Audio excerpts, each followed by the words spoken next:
Our courts are based on clear and convincing evidence. Want convictions? Want justice? For what happened in the 2020 election? Then we need your help. Not fixing 2020 will damn our nation forever. The decision you make in the next few moments could decide whether we ever get our elections fixed or not. Here's why. Trump campaign and allies file 64 different lawsuits. They all went down in flames. 100% of these cases were presented on "It's the machines," or "The machines changed the votes," or "The voting company executive said he would make sure Donald J. Trump would not win." They all went down in flames. Why? You can't bring theories to court as evidence. No supposed Zoom call or six-degree polynomial math theory or census data is or ever will be proof of fraud. You can't bring theories to court as evidence. Here's why. In both civil and criminal law, the side making a claim carries the burden of proof, and prosecutors must prove guilt beyond a reasonable doubt. Without physical or otherwise verifiable evidence, a case cannot meet this high threshold. Physical evidence is the key. The question is, did anyone get relevant, reliable, provable, testable, and duplicatable evidence of what really happened in the 2020 general election? And the answer is yes, absolutely. The full forensic audit of Maricopa County, Arizona is the only evidence-gathering work which gathered relevant, reliable, provable, testable, and duplicatable evidence of what really happened in the 2020 general election. Evidence so damning that the system, the deep state, and those who pull the strings of this country have fought to keep it hidden and have hoped to have it be forgotten to time. Almost $3 million invested in time, funds, and efforts to unlock that which the system wanted hidden. But now, that evidence is in danger of being lost forever. So if you want what happened in the 2020 election fixed, then we need your help. Please donate to protect and secure this historic evidence. With the 2026 midterms coming up, the system is going to try to lame duck President Trump and then most likely introduce new impeachment proceedings. This is the evidence which will help win the war which is surely to come. We need to keep Maricopa County full forensic investigation and archive secure and ongoing. So if you want what happened in the 2020 election fixed, then we need your help. Please donate to protect and secure this historic evidence. We need your help securing the full forensic audit archives. Don't allow the only testable, objective, and reliable 2020 election evidence fall into obscurity. Millions were spent on getting it documented and tested. This is historic evidence. Not fixing 2020 will damn our nation forever. The historic Maricopa County full forensic audit effort processed 20,895,610 digital and forensic images of varying formats, resulted in 208 million individual evidence-proof files. The system processed over 58 billion forensic measurements, resulting in over 2 trillion individual base computations. No hopium, no hype, just hardcore forensic evidence. Please make sure the Maricopa County full forensic audit archives survive. Donate now. So if you want what happened in the 2020 election fixed, then please donate to protect and secure this historic evidence. We can't do it without you. We need you. America needs you. Our future needs you. Please donate now. Not fixing 2020 will damn our nation forever. Please donate now. Guys, welcome to the program. I want to let you know you're going to want to make sure you don't pay attention to chat. See the topic we're going to cover? Prosecutable criminal evidence in elections.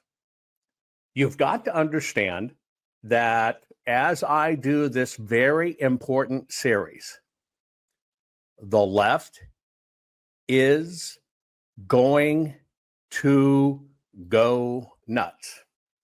Now, what they're going to do is they're going to try to bait you nonstop. They're going to try to bait you nonstop. Make sure you don't fall for that. I'll tell you why. Okay. What we're going to do is we're going to kind of do an educational session today. Okay. Here's how it's going to work. You may want to make sure you take notes. Okay. Now, when you take notes, I'm doing this so I can educate you on what has to happen. Very important on what has to happen. Okay. When you understand how all of this works, you're going to understand that many things that have happened in the media, okay? Many things that have happened in the media have been done purposely, and I'm also telling you about conservative media, have been done personally to make sure you don't understand what's going on.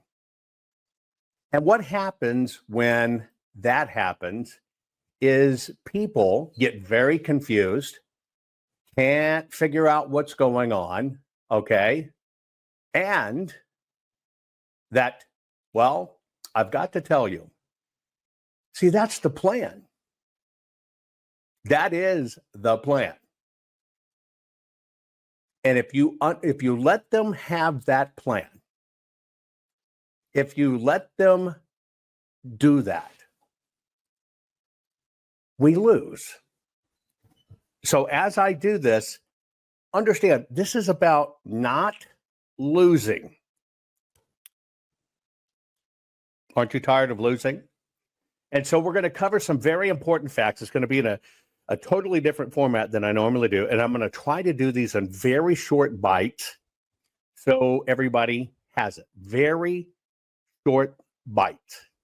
Okay, let's go back to the 2020 election.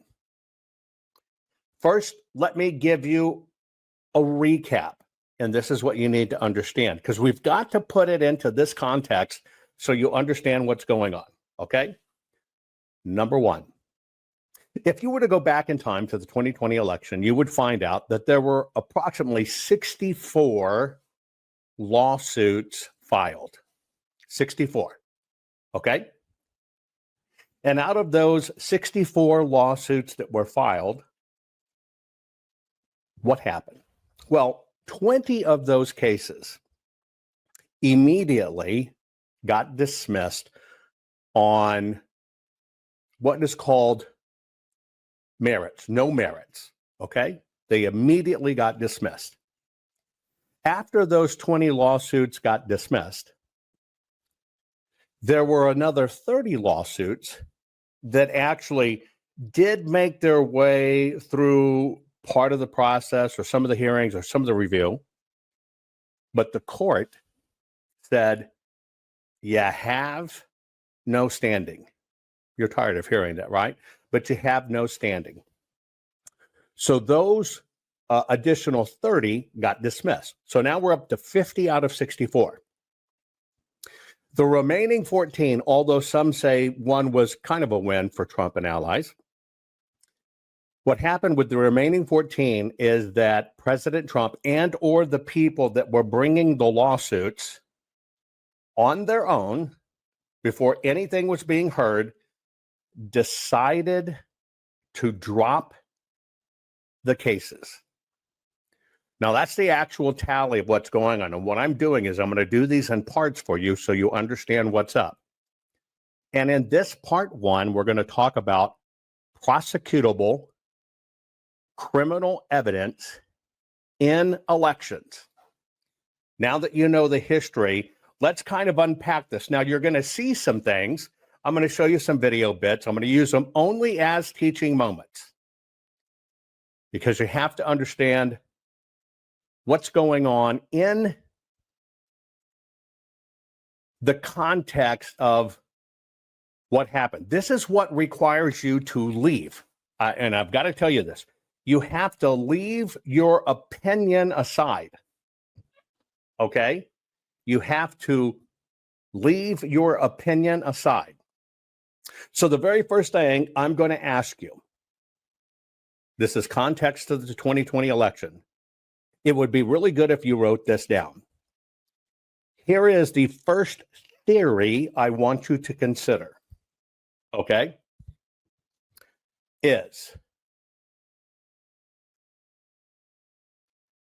Let's say a mathematician. Okay? Let's say a mathematician looks at data and basically says, hey, I think the numbers don't look right in this election. And what I have done is I've just basically did reviews, and I reviewed data, and I am convinced that when I look at the data, that the election in 2020 was rigged. In fact, my math confirms this. Now, let me ask you a question. Even though if it's a wonderful math equation, is that evidence of criminal activity? Put it in chat. I'm just going to kind of do a few of these rapid fire. Is that evidence of criminal activity? Let's say it's the smartest mathematician in the world, a sheer math genius, looks at it and says, look at this. There's no possible way it could have happened. Okay. Because people will say, the numbers don't look right, and then they'll say numbers don't lie. Well, here's what you need to understand. That is not evidence. Bear with me for a moment. I'm going to show you why it's not evidence. See, we're sitting here trying to figure out after all this time why there have been no convictions. Why hasn't there been anything criminal? Why hasn't anything changed? And I'm going to unpack that for you, because first you have to understand the basis of the law. You have to understand the rules of evidence. I clicked the wrong one. Sorry about that. You have to understand the rules of evidence. Okay? The rules of evidence. So even if you had the smartest math person in the world come in and say, it just doesn't look right. I've done the math. I've run the math. It was an algorithm, and therefore it was fraud. Now, the court cannot accept that. I'm going to explain to you in a moment why they can't. Now let's do it once removed. Let's say another mathematician comes in and says, well, I took the 2014 census and I took public records data, and I took one county in Michigan, and I looked at the numbers, and I ran the numbers, and I discovered a super secret 6-degree feature running, and therefore I can tell you the election was stolen. In fact, not only was it stolen, it was all stolen in 3,300 counties, and I'm a mathematician, I'm studying this, and that's it. Again, that's your number 2 scenario. Is that court allowed valid evidence? Yes or no? Is it court allowed valid evidence? Well, the first thing you should understand is that's just based on someone's theory. Theory is not allowed in court. Remember, you have to have proof. You've probably heard the term proof beyond a reasonable doubt. So you can't have any theory involved. There's one caveat on theory I'm going to share with you. Let's go to the next one. Let's say you did exit polls. Okay. Now, remember what we're doing. We're only discussing in this part one prosecutable criminal evidence in elections. That's it. Okay. So you had deployed a team of thousands. You stood outside the election polling places. As you were standing outside of the election polling places, you took a poll. You started interviewing people about who did you vote for, how'd you vote, et cetera, et cetera, et cetera. Now you went back and you ran that mathematical formula and you find, well, it's not really jiving with what you think. In fact, it looks like more people voted a different way than what the polls are saying. Follow me? Is that court allowable evidence? Exit poll surveys. Is that court allowable evidence? Well, no. Now, why is that not? You can have let's just say you have the top pollster in the world, the top political pollster in the world. Why is that not evidence?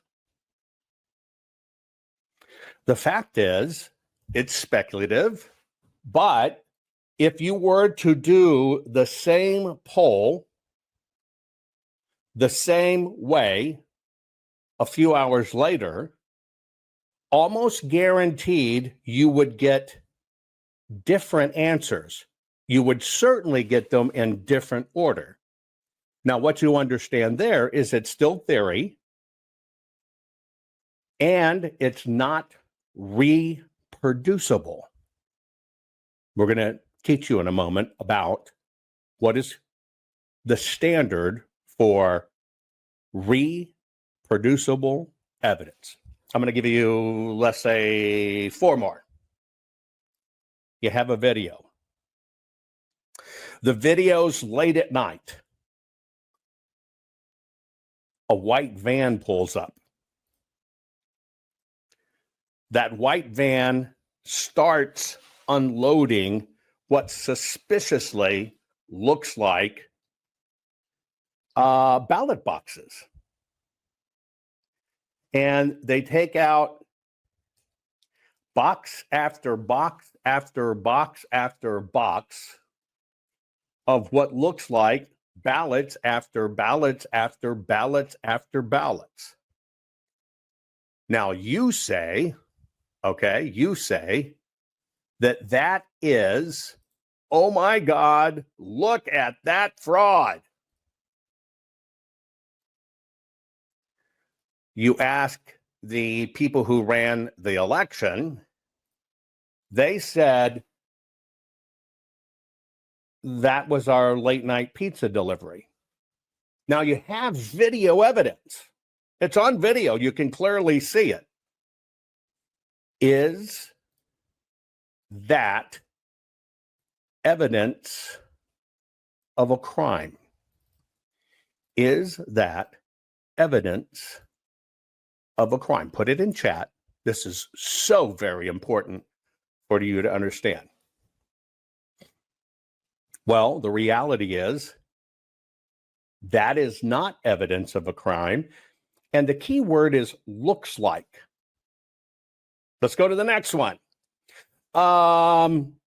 Somebody, let's say it's the most fantastic, incredible, impeccable tech CEO, superstar, code with one hand tied behind his back CEO. And he says, I was on a call, an Antifa call on Zoom. In fact, I infiltrated it and they didn't know I was there.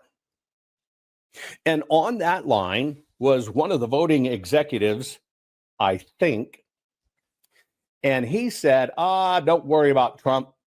We made sure he's not going to win. Is that allowable evidence in court? And is it evidence of a crime? Yes or no? Put it in chat. Well, obviously on that one, it's hearsay because there's no evidence of the call, based on assumption that it was this person on the call themselves, and that, well, what they says, don't worry about Trump, we've taken care of it. Now, is that evidence, court allowable evidence, that something stole the election? Some of these look really cool. You lead to believe it is. Okay. Let's say you're watching TV and you're watching the ticker tape go by. And all of a sudden, your candidate gets 100,000 votes taken away, and damned if the other candidate doesn't get 100,000 votes put into their category.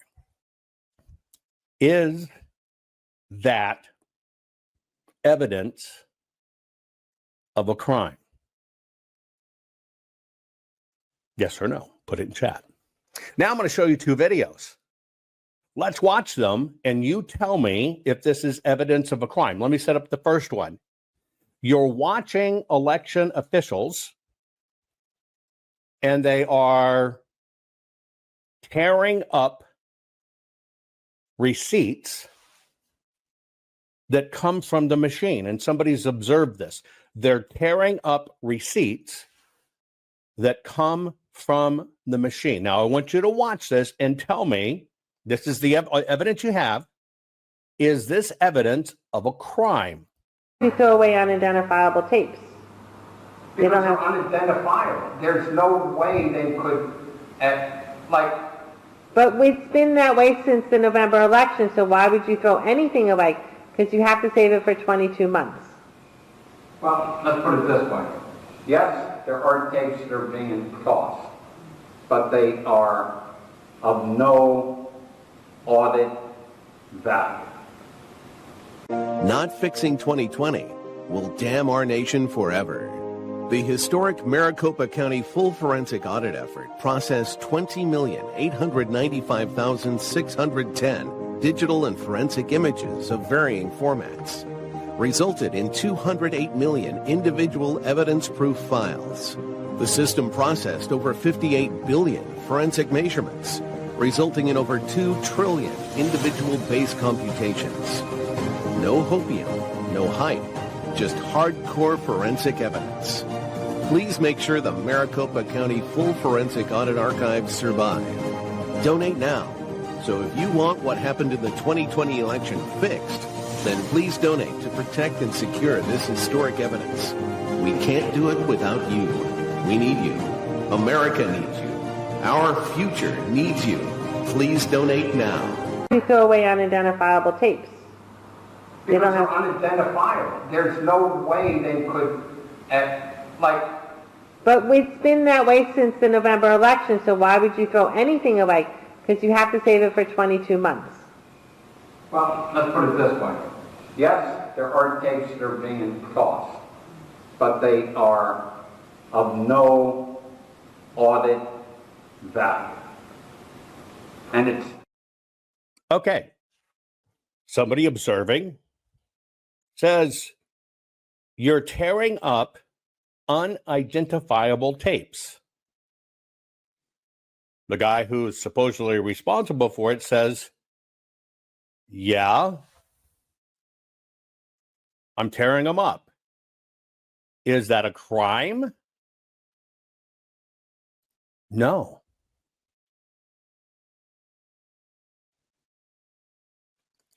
Now, you may say it's deliberate misconduct, but what that actually is that's called maladministration. Now, why is it maladministration? Even though he gave an excuse, there's no audit value. Well, the reason it's not a crime is because there is no crime in tearing up things that the person who runs the election says that really has nothing to do with the election. So you didn't witness a crime, but you did witness potentially maladministration, meaning they just didn't handle it the right way. Now, why is that? Yeah, that's right. They didn't follow procedure. Now, why is that inadmissible in court?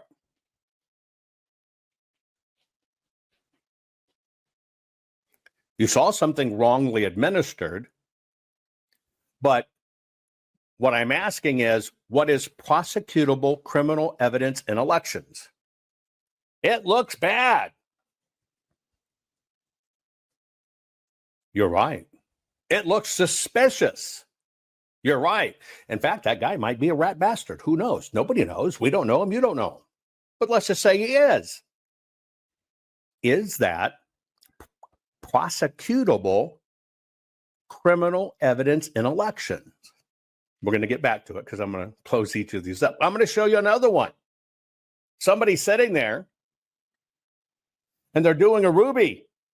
Rerunning, and rerunning. Watch.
Okay. Is that was intentional? That was intentional. That was a human doing it. I'm watching what you're saying. Somebody says, oh my God, that's a crime. Somebody say, devious bitch. Is that a crime? Is that prosecutable criminal evidence in elections? You might be surprised to find out it's not. Now, I'm going to explain to you why these things are not allowable as prosecutable criminal evidence, even though you can see some of the stuff with your own eyes, right? And I know all of you are getting, and we can't do should be. We cannot do should be.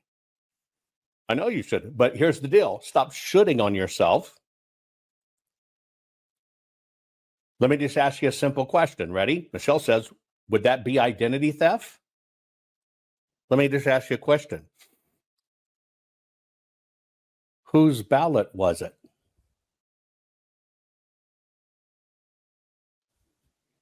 She's technically voting in somebody else's name. Okay, great. Whose ballot was it? Other people's. Well, obviously, she's sitting there and she's not 300 people. Whose ballot was it?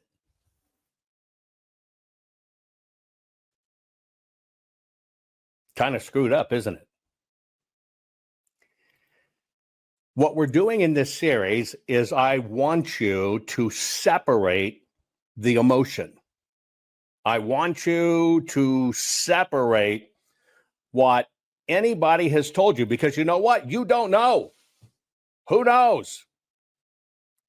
Our ballots are voted in secret. They could no more tell you whose that ballot was or not. She certainly can't. I'm going to give you a second way to look at these. But first, I want to explain to you, this is why we lose court cases. And I know this makes your blood boil. I'm not even showing you all we've collected. But what we have to do is, and this is what we've tried to teach on, you must understand the difference between how all these things happen. Because, see, what we really want is we want prosecutable criminal evidence in elections. That's why I'm doing part one of this, to help you understand what does it take to get prosecutable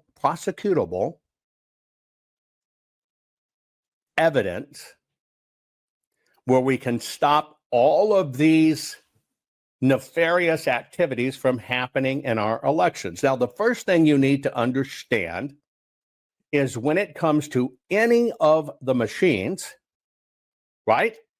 Any of the machines, all of the systems are voluntary. All of the rules are voluntary, and the federal government cannot mandate it down to the state level. Now, just kind of set that aside for a moment. What courts demand, what they need is evidence over interpretation. Big thing. Evidence over interpretation. You can present evidence, and with evidence, then you can present your interpretation. Understand how that works. The court demands evidence over interpretation.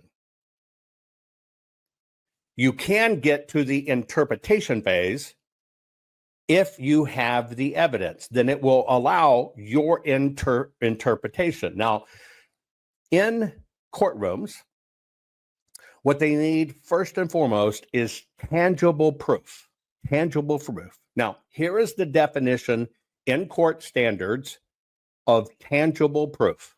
Number one, physical documents. Number two, forensic test.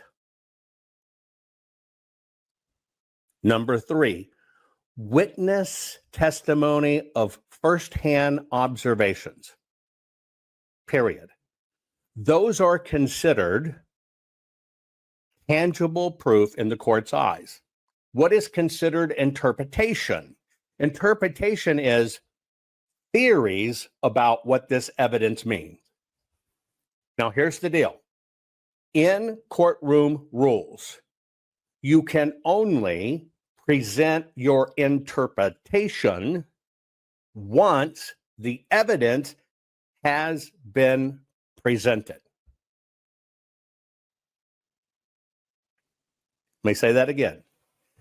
The court only allows the interpretation once the evidence has been presented.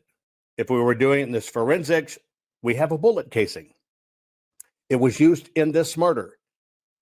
The expert witness comes in, you've seen it, forensic files, and an expert testifies, this bullet was found at the scene. Here's the chain of custody. Here's where we picked it up. We didn't do anything to it. It's exactly as it was written. Here's the chain of custody. Here are the tests I did to it. We didn't change it in any way. Here's our affidavit. And we are matching it to the person's gun.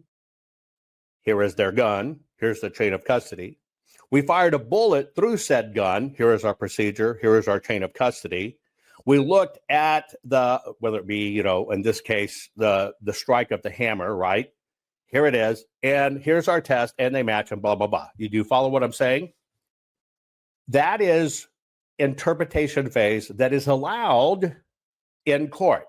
You must have the physical evidence. And based on the physical evidence being presented properly, then you are allowed to present an expert's opinion. Now, let me ask you a question. In all of these cases that we have been through, okay, in all of these cases we have been through, what is the common denominator? Well, you probably noticed there's a disconnect in every single thing that was presented in the 2020 election as evidence. What was presented was interpretations. I think the bad guy was on the phone. I think it was the same bad guy that runs the company for voting. I think he's a bad guy because he posts nasty stuff. I don't like him. He's a meanie. And he said, don't worry, we're going to take care of Trump. That is an interpretation. Even, I'm going to show you this video. Okay. I'm going to play this one more time. You throw away unidentifiable tapes. Because they're unidentifiable. There's no way they could, But it's been that way since the November election, so why would you throw anything away? Because you have to save it for 22 months. Well, let's put it this way. Yes, there are tapes that are being tossed, but they are of no audit value. And it's... Okay. That video looks rather damning. Now, let's say we're going to go to court on that evidence. Okay? And it looks really bad, doesn't it? Damned if we don't have firsthand eyewitness and video evidence. Firsthand eyewitness and video evidence. Now, why is that at the court level? And I hear what you're saying, Michelle. This is judicial insurrection. Judges have not held the oath of office. That's what everybody's telling you. I would ask you to slow down a bit. And just hear this out just for a minute. Not fixing 2020 will damn our nation forever. The historic Maricopa County full forensic audit effort processed 20,895,610 digital and forensic images of varying formats, resulted in 208 million individual evidence-proof files. The system processed over 58 billion forensic measurements, resulting in over 2 trillion individual base computations. No hopium, no hype, just hardcore forensic evidence. Please make sure the Maricopa County Full Forensic Audit Archives survive. Donate now. So if you want what happened in the 2020 election fixed, then please donate to protect and secure this historic evidence. We can't do it without you. We need you. America needs you. Our future needs you. Please donate now. And just hear this out just for a minute. They're on camera. There's other video of the person just tearing it up, putting it in a trash can. Now, why is this not meeting the threshold of actual evidence. See, this is where what we all have to understand. This is what we all have to understand when we look at any so-called evidence presented to us. Now, ready? I'm gonna give you a formula. Here we go. The formula by the court is that what you present as evidence must be testable, objective, and reliable. Reliable means repeatable. Ready? Testable, objective, and reliable. Now, let me ask you a question. I want you to answer honestly. No emotions here. You're sitting in court. A first-hand witness says they were tearing up things that shouldn't have been tore up. They rigged the election. I got them on tape. Okay. We have one piece of physical evidence. What is it in this case? One piece of physical evidence in this. Well, we technically have two. We have a person whose jurat, under penalty of law, will say this is what happened. And then we have a video. But there is still one piece of evidence missing. What is that piece of evidence? Well, at the lowest hanging fruit here is, do you know what was torn up? Answer honestly. What was tore up?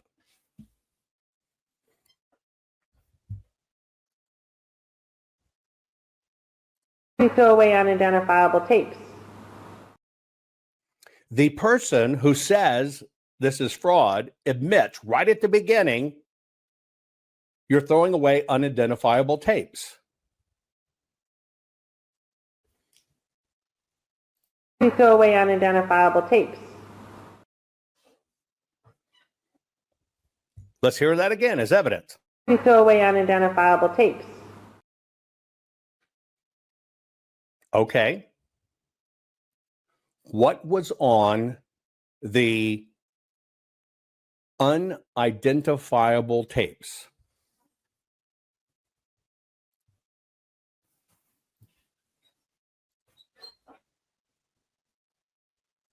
Of course, that lady can testify.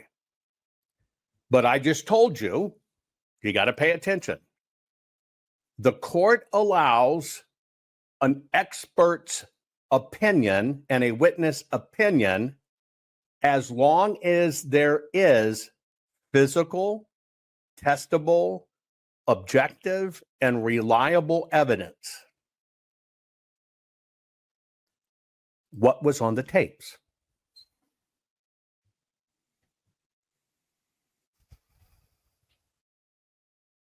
Now, the first thing that would happen in court, because nobody knows, the person bringing the charge basically says they're unidentifiable. Now, she's using a visual to identify it. You know, like your little gas station receipts, right? They're tapes. They come from the machines. Now, let's look for the second right answer. Outside, well, you 100%, you got to confirm your belief. That's why it's physical, right? You got to confirm your belief. Now, what should she have done? I can tell you what I would have done in that scenario. When that thermal paper and stuff was tore up, I would have went and got that trash bag.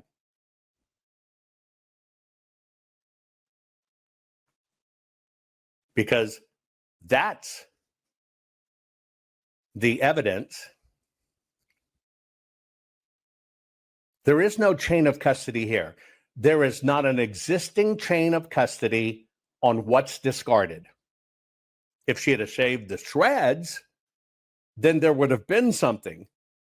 But the video is evidence of her saying it's unidentifiable stuff and the supervisor saying, yeah, we don't have to keep those. Now, in a court of law, who does, by law, the court defer to when you have opposing ideology of what happened? Who do they defer to?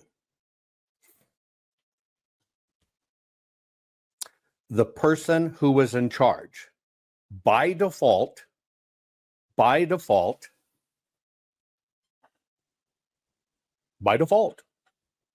they're charged with running election. They are the hereby appointed expert. Therefore, they get the last word. And they say, it was just trash paper. Can you prove it? There's no chain of custody on trash. See, you're making a qualified leap that had something to do with the ballots. In fact, people posting this video tell you it has something to do with the ballots. Even if it is official stuff, and that is the official, at the most you have is they didn't follow the rules, it's maladministration, and he's subject to a $1,000 fine. What is the topic of this program? Prosecutable criminal evidence in elections. Now, if she would have grabbed them from the trash, other experts could have looked at the shreds, could have reassembled them, could have put them back together with the best of their knowledge, and they could have seen if it was just junk or test runs. You know, they test each printer. Do you think they just start putting out ballots and hope the printers work? No. Do you think they make sure the papers run through and it spits out about a foot or two and they check the character, whatever? Kind of like when you adjust your printer at home and you do a test run and it prints all the gobbledygooks and lines and you see it's right.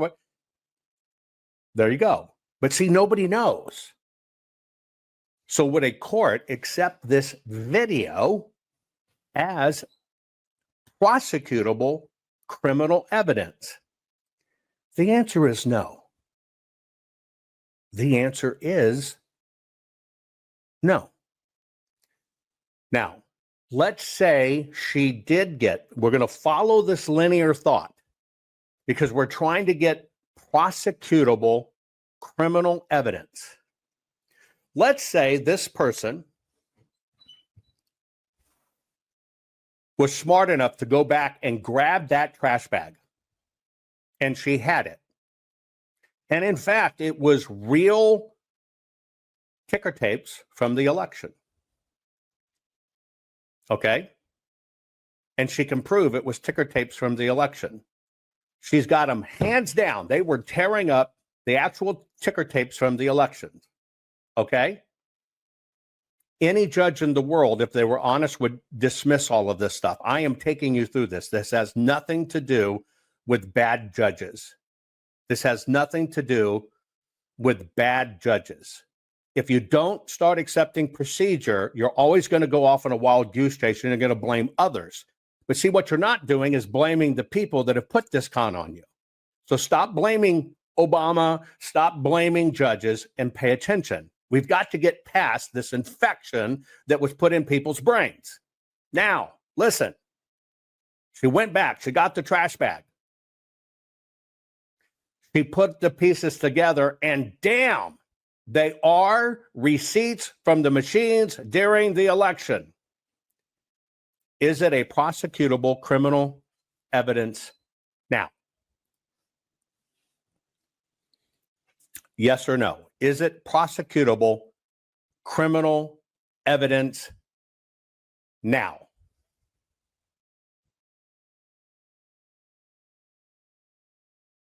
No. That is because under U.S. Code 52-1984, 42-1974, right? Because you say, yeah, that's a crime. No, it's not. No, it's not. It is not a crime. Let me tell you why it's not a crime. Because you have to look at what happened. You got to stop looking at people's opinion. You have to look at what happened. Ready? You have the paper in hand. If you'll pause, you'll get it. Put your anger aside. You can't learn if you're pissed. You got to have an open mind. Now, let's say she put together the receipts, and they are tapes from the election. Is that proof of a prosecutable criminal act? In actuality, no. Let me tell you why. At most, it's a misdemeanor, which may carry a $1,000 fine, may carry up to a year in jail. But it's not an election crime. It's a preservation of records crime. Hear me out. It is not an election crime. It is a preservation of records crime.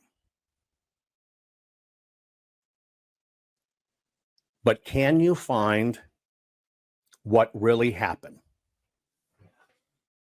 Could you find out what really happened?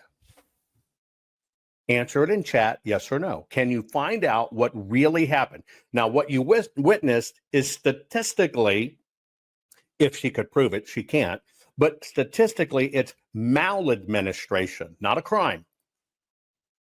Not a crime.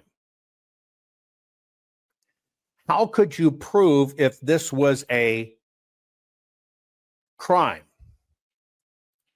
Michelle, all the rules are voluntary on the machines. We're focusing on the paper. Destroying the records is a misdemeanor. It's a crime, but it's a misdemeanor. Are we going to change any of this on misdemeanors? No, we got to go for the big stuff. So let's say we had this, we got that. How can we make the leap to a prosecutable, hard-nosed, knock off the shit crime?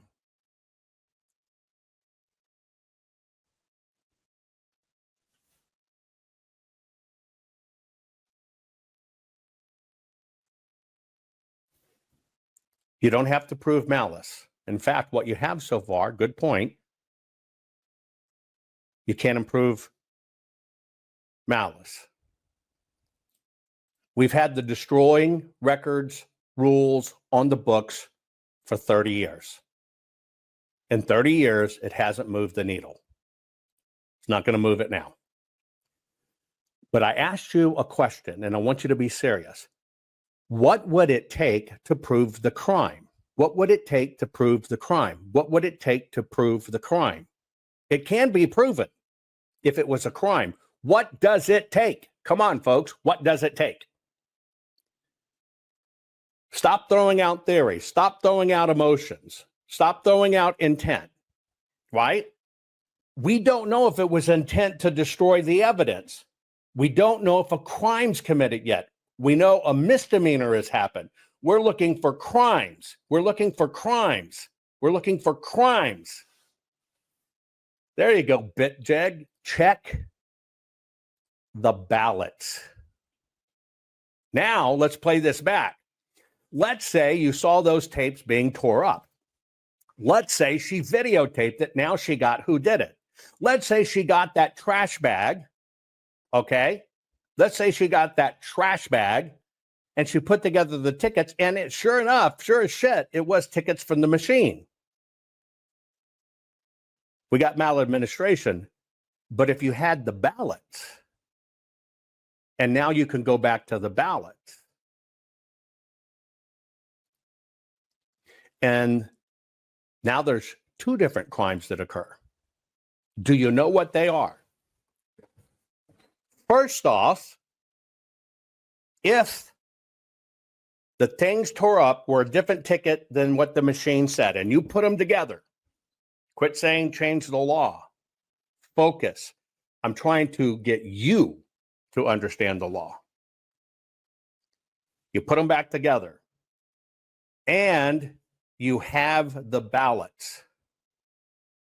and you find out those ballots represented on the torn up tickets did in fact go in. And you would match those by the EMS and the CVRs. I'm not going technical on you, but let's just say you did it and you found out that those tapes did actually represent things that went through the machine. Okay? And you're right, she didn't get the thing, so it's a moot point, but I'm trying to teach you to understand what it takes. So now, by checking the ballots, right, you find out those were actual tapes from the machines, and they do represent ballots that were run through the machine, but for some reason, they tore up the receipts. Is that prosecutable criminal evidence?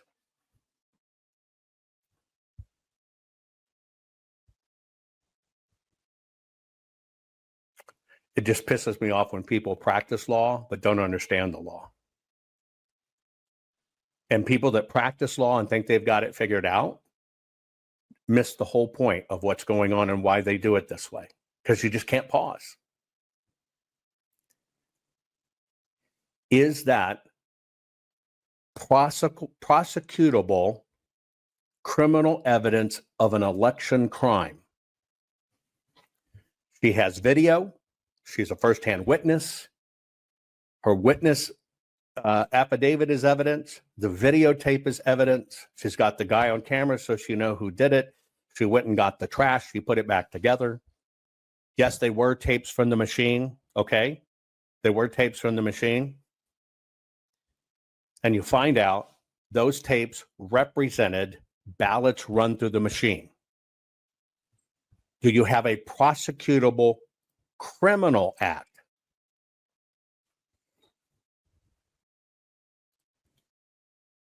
No. Don't hate the messenger. Do you know why you don't have a prosecutable criminal act? This is how nitty-gritty it gets, folks. This is how freaking nitty-gritty it gets. You got video. You've got a firsthand witness testimony. You've got them admitting they did it, although they say it was just trash. You took the trash. You put together the receipts. Holy shit, it was actual ballots that were run into the machine. Do you have a prosecutable election crime?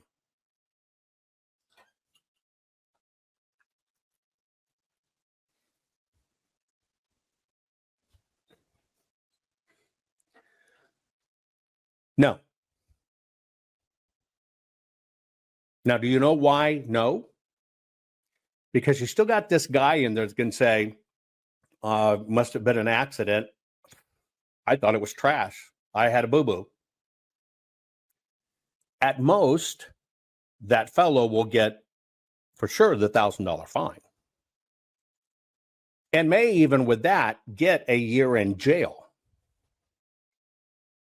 But is it prosecutable criminal evidence?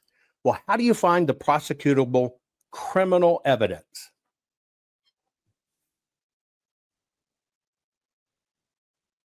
It's there.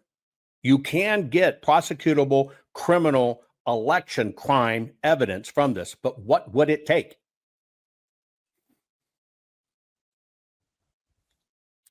That's right. You would need to show the tape with the ones that run through. Then you've got to jump to the CVR and the EMS. You compare date timestamps machines. You've got to show that those went in, but where it becomes the criminal election crime is it replaced something else and was not the actual ballot. But that's not the last hurdle. See, you have to show what happened to that ballot then. Now, if that ballot is missing, you need the paper, you need the CVR, you need the EMS. If that ballot is missing, it's not even chain of custody yet. We've already passed chain of custody. You're going to have a chain of custody. Now, let's say you find it in the CVR. There it is. Now, it's either going to be missing or it's going to be adjudicated. Let's say you find that it's missing. Let's say you find that it was adjudicated. Do you have a prosecutable? You've now found the ballot. Do you have a prosecutable election crime? Yes or no?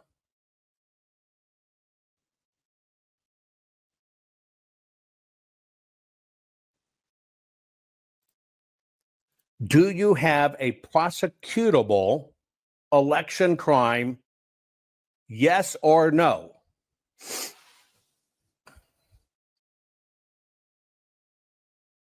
No. You have another maladministration crime, which can still be a misdemeanor. Now, here's why you have to understand. Now you have a ballot. Now it's there. It might not have been there, or it's really there. Might have changed, might not have changed.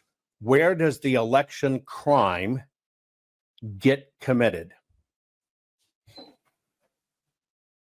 When is the bona fide, irrefutable election crime committed?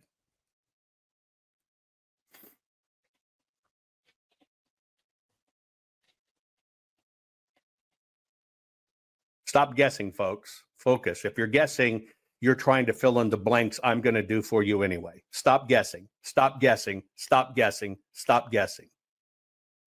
When does it become a bona fide, certified election crime? Somebody says when the vote's cast. No.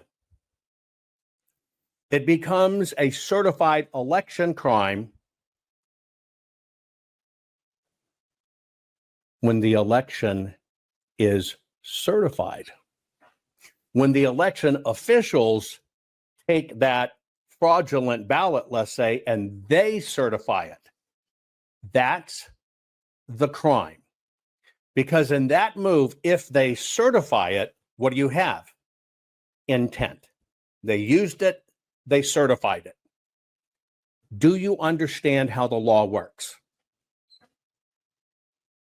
Now, the reason this is this way is you've got to be very thorough in understanding how do you catch these people. Now, I want to let you know, this is what we did in the full forensic audit in Arizona. When we did the full forensic audit in Arizona, I want to let you know, we processed 20,895,610 digital forensic images. Those digital forensic images produced 208 million individual evidence proof files. We processed over 58 billion forensic measurements. 58 billion. We did over 2 trillion individual base computations, and we can track it from the time the ballot was printed, mailed, or handed to the person all the way through the process to the end ballot. Not fixing 2020 will damn our nation forever. The historic Maricopa County full forensic audit effort processed 20,895,610 digital and forensic images of varying formats, resulted in 208 million individual evidence proof files. The system processed over 58 billion forensic measurements, resulting in over 2 trillion individual base computations. No hopium, no hype, just hardcore forensic evidence. Please make sure the Maricopa County Full Forensic Audit Archives survive. Donate now. So if you want what happened in the 2020 election fixed, then please donate to protect and secure this historic evidence. We can't do it without you. We need you. America needs you. Our future needs you. Please donate now. Time the ballot was printed, mailed, or handed to the person all the way through the process to the end ballot.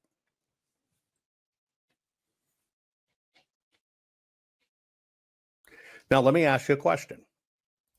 In order to process 20,985,610 digital forensic images to even do the work, and here's what you're wrong about. You don't have to find the person that did it, but when you do it forensically, the people who did it automatically reveal. How do you actually get to the point that you can process 20,895,610 digital forensic images?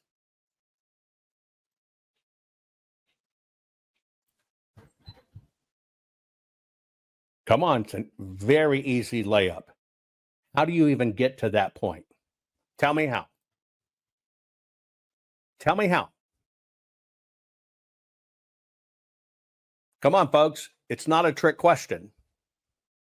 How do you even get to the point that you can even process that? How do you get to it? Don't guess what it is. Just how do you think you can get to that point? How do you get to the point, right, that you can even process that?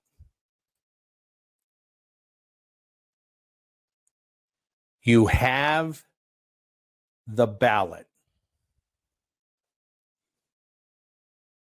See, what you have to understand is there is no other way to be able even to process 20,895,610 forensic images, which created an additional 208 million individual evidence proof files that processed over 58 billion forensic measurements that did over 2 trillion individual base comparisons. If you don't have the ballots, and if you think there's a watermark, you got left behind 5 years ago.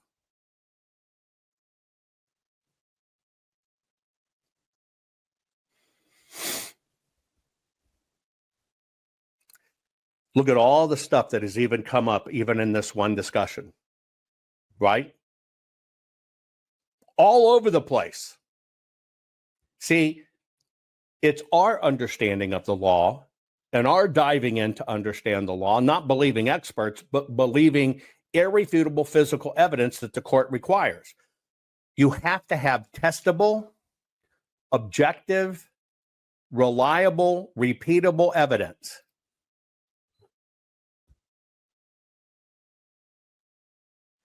Every bit of those billions, every number I gave you, 20,895,610 digital images, can be reprocessed. Every one of the 208 million individual evidence proof files can be inspected and duplicated. Every one of the 58 billion forensic measurements can be repeated. Every one of the 2 trillion individual base computations can be done and re-verified. Let's don't should over ourselves. Should there be a watermark? Let's don't should over ourselves. This is where we get distracted. I'm only trying to teach you what prosecutable criminal evidence is in elections. And there are certain things you have to have, you must have, in order to prove the crime and get it shut down forever. Now, let me ask you a question. You're in a court of law. On one side of the aisle, you have a person that says, I infiltrated an Antifa call. They didn't know I was there.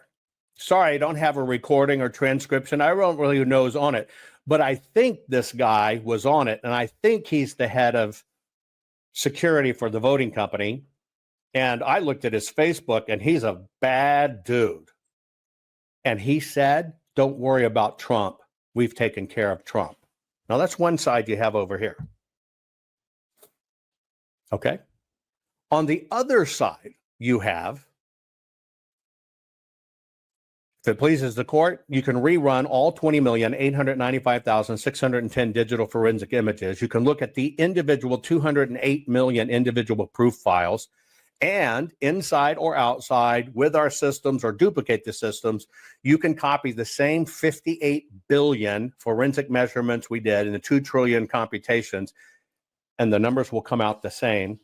And by the way, it's the information the state gave us. So when we look at the information and we look at what the state gave us and we find this, and by the way, they certified the election, it wasn't true. Which one? Which one stands up? Which one stands up? Which one stands up in a court of law?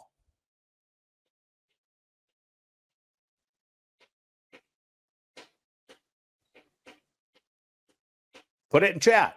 Which one stands up in a court of law? Which one is prosecutable criminal evidence? Which one? What the court requires. There you go. It's what the court requires, period. It is what the court requires. In order for the court to even accept it, it has to be repeatable, testable, objective, reliable, period. And then once that can be done, then the experts who did it get to say, this is what happened. But the court has to be able to test it. Okay, I'm going to give you another one. Get ready. Let's see what you've learned. You ready? You ready? Let's watch this again. Tell me where the crime occurs. There's a crime here, but I want you to tell me when it occurs. Right, somebody's saying, hang on.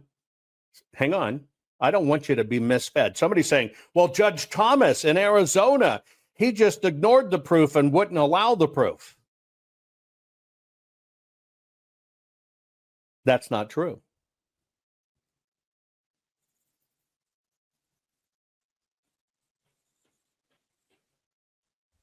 That's not true. But I saw Judge Thomas on TV, and he didn't allow the truth. He just kicked it out. No.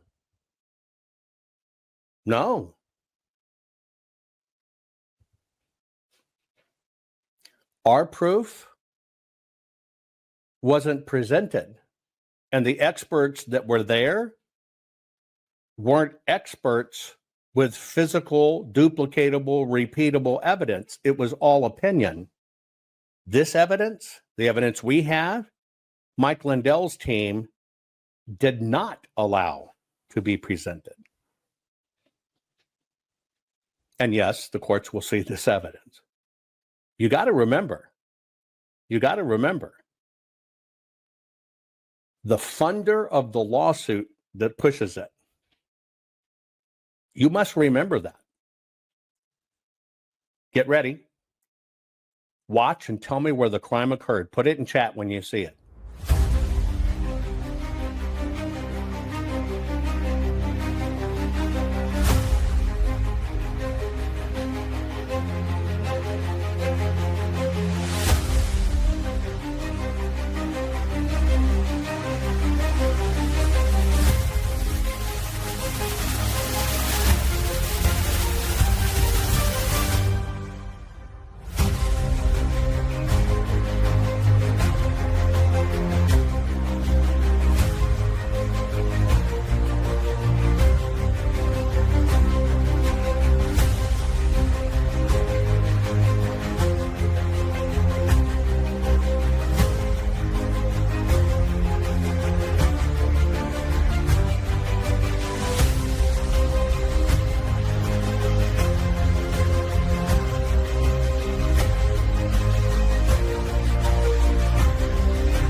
you're going to see a lot of crap like this promoted as actual evidence of a crime.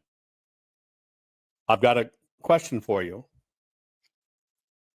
Running them twice, you said was the crime, right? Running them twice was, you said, the crime. Okay, so let me ask you a question. What did she rerun?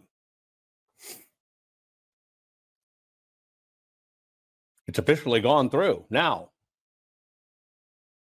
Wrong.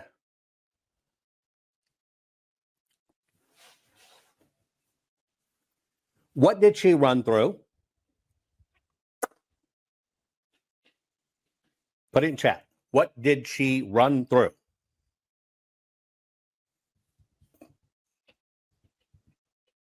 Watch it again.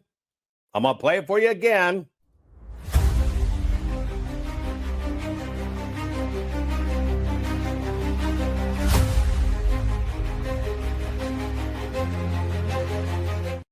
Now, I know you're saying the guy behind her didn't catch it, the people didn't pay attention. You're not paying attention. Because, see, I'm asking you to watch her.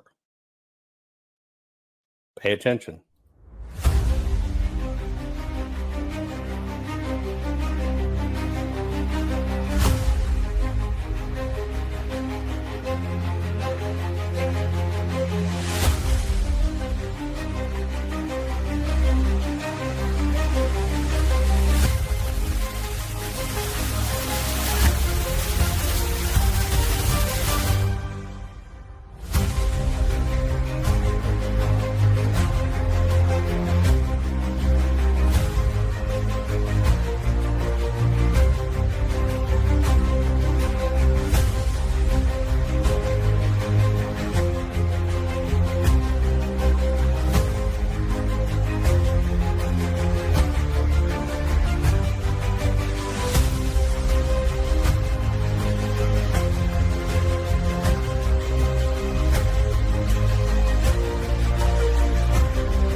Okay. Some of you are saying when she messes with the machine. Some you said, well, she's changing the counter. I want to do a different drill. I want you to watch the lady in the bottom right corner who's doing the same job. Watch her.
Okay, so William Jack says fake ballots. Prove it. You notice the woman in the bottom was doing exactly the same thing. And if you know how ballots work, you know that they're usually in stacks of 200. Think about a ream of paper size. And they were running multiple reams.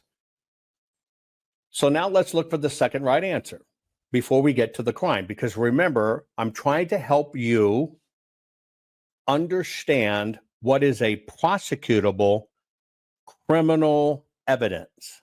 So she's doing the same thing. See, but you reply it's the same shit. You know why you reply it's the same shit? Because you think she actually did something criminal.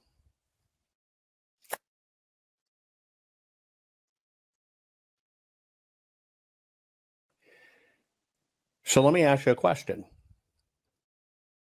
Did you witness a crime? You've got video, so you got a videotape of it. You've got somebody who says, as an expert, when I look at this, I see them rerunning ballots.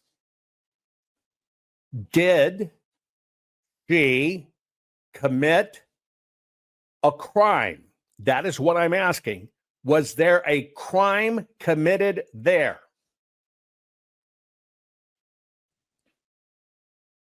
Now, in reality, you only think it's wrong because you read the words on the screen.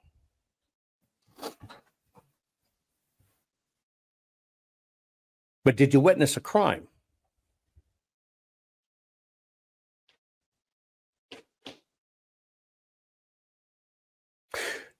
Was there anything irregular about people in a back room having ballots? Yes or no? And by the way, it's not a crime if they scanned them twice. This is why I'm working on this with you. This is why I'm working on this with you. It's a scan. It's a crime. She scanned it twice. Let's unpack that. Let's unpack that. Number one, nobody there witnessed a crime. What they witnessed was what looks like multiple scannings of the same ballots over and over. Can we agree with that? Not fixing 2020 will damn our nation forever. The historic Maricopa County full forensic audit effort processed 20,895,610 digital and forensic images of varying formats, resulted in 208 million individual evidence-proof files. The system processed over 58 billion forensic measurements, resulting in over 2 trillion individual base computations. No hopium, no hype, just hardcore forensic evidence. Please make sure the Maricopa County Full Forensic Audit Archives survive. Donate now. So if you want what happened in the 2020 election fixed, then please donate to protect and secure this historic evidence. We can't do it without you. We need you. America needs you. Our future needs you. Please donate now. Number one, nobody there witnessed a crime. What they witnessed was what looks like multiple scannings of the same ballots over and over. Can we agree with that? Okay. So there is a crime. I'm going to tell you where the crime is. I'm going to get you to the crime. That's not my video. I didn't put those words on that video. That's the video it's circulating that tells you it's crime. I'm trying to teach you to win election lawsuits and get these criminal rat bastards to stop. Some people say, well, no charges against her, so no crime. Has nothing to do with it. Has nothing to do with it. But you're being told that is a crime. Well, let me first inform you of the first thing. Right? And yes, Joe Hoff at the Gateway Pundit wrote those words. Has he ever audited an election? No. No. Did you witness a crime? See, the fact of the matter is you nor the court knows. Why don't you not know? Because, see, legally, those ladies were following procedure. Let me change the circumstance to you. See, you really don't know. But see, this kind of stuff is used to rile you up. This kind of stuff is used to piss you off. This kind of stuff is to say, well, look, and here it is, whatever. She's not folding them. What she did, she was straightening the crease because some of them were folded so they would feed into the machine properly. That's it. Is that a crime? No. Not having 2 Republicans and 2 Dems there, if they don't, doesn't make it a crime. That's not against the law. It's recommended, not law. Folks, let's get down to the law. You want this to stop. And if you don't even know what it takes to clear the hurdle for a court of law, how is this going to stop? But you believe that's a crime because somebody put on it, it's a crime, look, it's a crime, look, it's a crime, look. Let me ask you a question. What makes you think that when she scanned those ballot ends, it went to the management files? Somebody actually wants to know what religion I am. Look at those statues. I'm a very high-end collector of Asian art because I love it. Do you want to know my religion? I'm a Messianic Jew. Did that seal the case for the court? Or did you get distracted? Let me ask you a question. When those ballots were scanned, did they drop into the election management system? Yes or no? Who cares if the other girl was playing for a cell phone? Hell, she could have been Monica Lewinsky under the desk doing the dirty deed with Clinton. Did that change anything? No. When these were scanned, did they drop in to the election management system? Michelle, I asked you the question to answer your question. Did these drop into the election management system? Do you know if these dropped in to the election management system, yes or no? Do you realize how many people? She pressed the send button. She pressed the send button. Okay, let's watch her press the send button. Somebody pointed out to me her pressing the send button.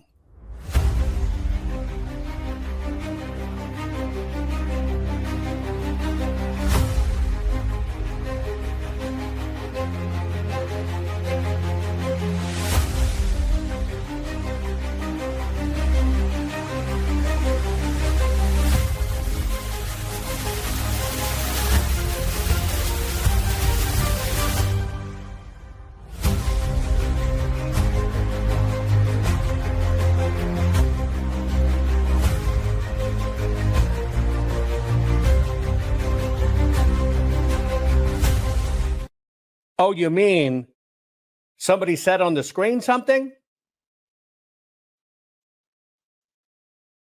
And so can we focus on what I'm trying to teach you? See, the answer is you don't know. You don't know. You don't know if she sent them anywhere. You don't know if they dropped into the election management system. You don't fucking know if they went to Serbia or whatever. The fact of the matter is you don't know. Did you witness a crime?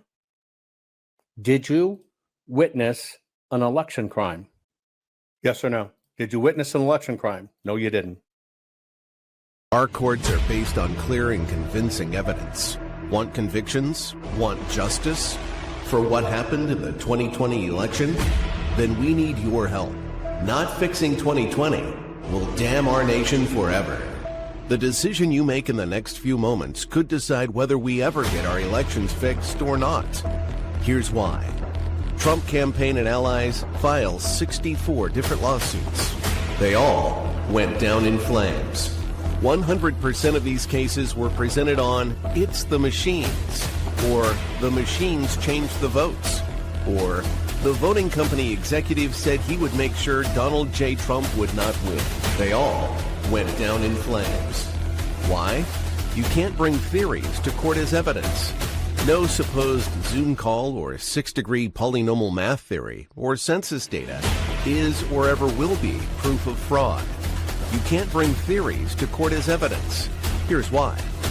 In both civil and criminal law, the side making a claim carries the burden of proof, and prosecutors must prove guilt beyond a reasonable doubt. Without physical or otherwise verifiable evidence, a case cannot meet this high threshold. Physical evidence is the key. The question is, did anyone get relevant, reliable, provable, testable, and duplicatable evidence of what really happened in the 2020 general election? And the answer is yes, absolutely. The full forensic audit of Maricopa County, Arizona is the only evidence-gathering work which gathered relevant, reliable, provable, testable, and duplicatable evidence of what really happened in the 2020 general election. Evidence so damning that the system, the deep state, and those who pull the strings of this country have fought to keep it hidden and have hoped to have it be forgotten to time. Almost $3 million invested in time, funds, and efforts to unlock that which the system wanted hidden. But now, that evidence is in danger of being lost forever. So if you want what happened in the 2020 election fixed, then we need your help. Please donate to protect and secure this historic evidence. With the 2026 midterms coming up, the system is going to try to lame duck President Trump and then most likely introduce new impeachment proceedings. This is the evidence which will help win the war which is surely to come. We need to keep Maricopa County full forensic investigation and archive secure and ongoing. So if you want what happened in the 2020 election fixed, then we need your help. Please donate to protect and secure this historic evidence. We need your help securing the full forensic audit archives. Don't allow the only testable, objective, and reliable 2020 election evidence fall into obscurity. Millions were spent on getting it documented and tested. This is historic evidence. Not fixing 2020 will damn our nation forever. The historic Maricopa County full forensic audit effort processed 20,895,610 digital and forensic images of varying formats, resulted in 208 million individual evidence-proof files. The system processed over 58 billion forensic measurements, resulting in over 2 trillion individual base computations. No hopium, no hype, just hardcore forensic evidence. Please make sure the Maricopa County full forensic audit archives survive. Donate now. So if you want what happened in the 2020 election fixed, then please donate to protect and secure this historic evidence. We can't do it without you. We need you. America needs you. Our future needs you. Please donate now. Not fixing 2020 will damn our nation forever. Please donate now. By the way, I want to thank all of you who support our work. The reason we're doing this is because every one of these things we show you, we have the documentation on, can track it all the way through. People that we thank you very much for your support. By the way, you'll see a URL at the bottom of the screen. This is what protects this evidence, etc. Thank you for your support. Thank you guys for going to Save the Evidence 2020. This is why I'm doing this drill. Here's the answer. You don't know where that went. You don't know where that went. What if I told you that wasn't the tally station? What? What if that wasn't the tally station where it actually goes into the EMS? Why could people be scanning? Why could they scan multiple times? Oh, maybe they have to reconfirm their counts for state requirement of what they call audits. And they say we do an audit of everything. And what they really audit is just how many ballots went through. And what if they're taking those batches and all they're really doing is trying to get a count of how many ballots were in that batch, and they run it through 3 times to reconfirm that count before they sign on the piece of paper, which most of them have to do. Let me phrase that again. What if these stations is where they take all of the ballots? Now they have to do what they call an audit. They say they audit them as they're doing it. And so what happens is they rerun them and all they're really getting is a count. And then if they rerun them and you see this pattern, watch their hand movement after they rerunning, and then they turn around, they write something, and they move on. It happened in both stations. What if this is just the physical paper recount stations, which they do as part of their compliance to say they audited it? Was that a crime? Was that a crime? No. It was actually evidence they did their job according to protocol, if in fact that's what happened. Do you understand the difference? Now, how would we find a crime? If those ballots went in and they were overscanned 3 or 4 times, and then it went to the election management system, and then they were counted as legit ballots, crime number 1. And if the state certified it as legal counts in the final count, crime number 2. Did you see any of that on screen? Did you see any of that in that video? What rabbits are you chasing? What squirrels? Well, a guy went out the back. A guy did this. She had her phone. Stop it, stop it, stop it, stop it, stop it. I'm trying to teach you. Put your phone down. None of that matters. What matters is this is floating around as evidence. Now, how would you find out? That video is not evidence of a crime. We are looking for prosecutable criminal evidence in elections. All they have to say is that's the procedure of our recount. You've got to connect it. You've got to connect that piece of paper all the way through. From the time it was printed, or mailed, or received, or deposited, or envelope open, all the way through the system. And you know what? One of the things they have to do, they have to recount these things numerous times over. But somebody put in a video that you were witnessing a crime, who has never audited an election.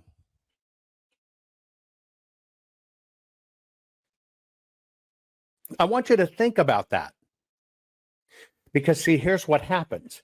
Just like the media crapped in our cranium all this time and was fake and doing CIA propaganda and stuff, conservative media is shitting in your brain.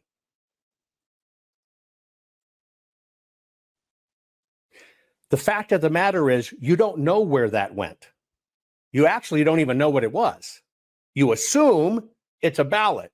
You were told it was recounting over and over. All of that is nonsense, noise, distraction, BS. Now, if you had that physical ballot and you had the original copy and you matched it to a tally station and you matched it to that act and you matched it to the date timestamp server machine, you watched it drop into the EMS, you've got it in the cast vote record, you've got the before image, the pre-image, the post-image, the adjudication file, and this, and then they counted them, and yes, they counted all of them as votes, and they weren't, and then it got certified, then you got a crime.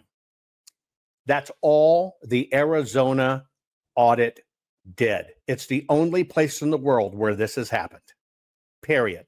Every single ballot can be tracked through the system. From the time it was printed to how it went through. It's the only place that happened. This is the whole point. This is how the system deceived you. All we're doing here is I'm trying to teach you what is evidence, what is not. There is a complete difference between evidence and interpretation. Now, the bottom line is you have to have supporting evidence. Now, what would be supporting evidence if that was a crime? You would have one original ballot,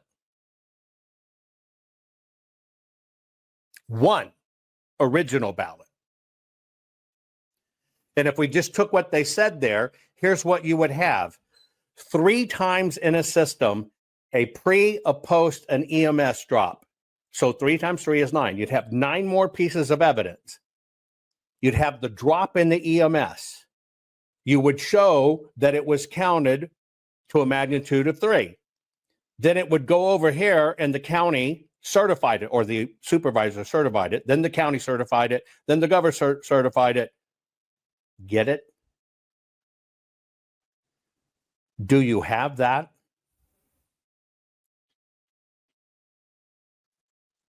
In that scenario, do you have that? See,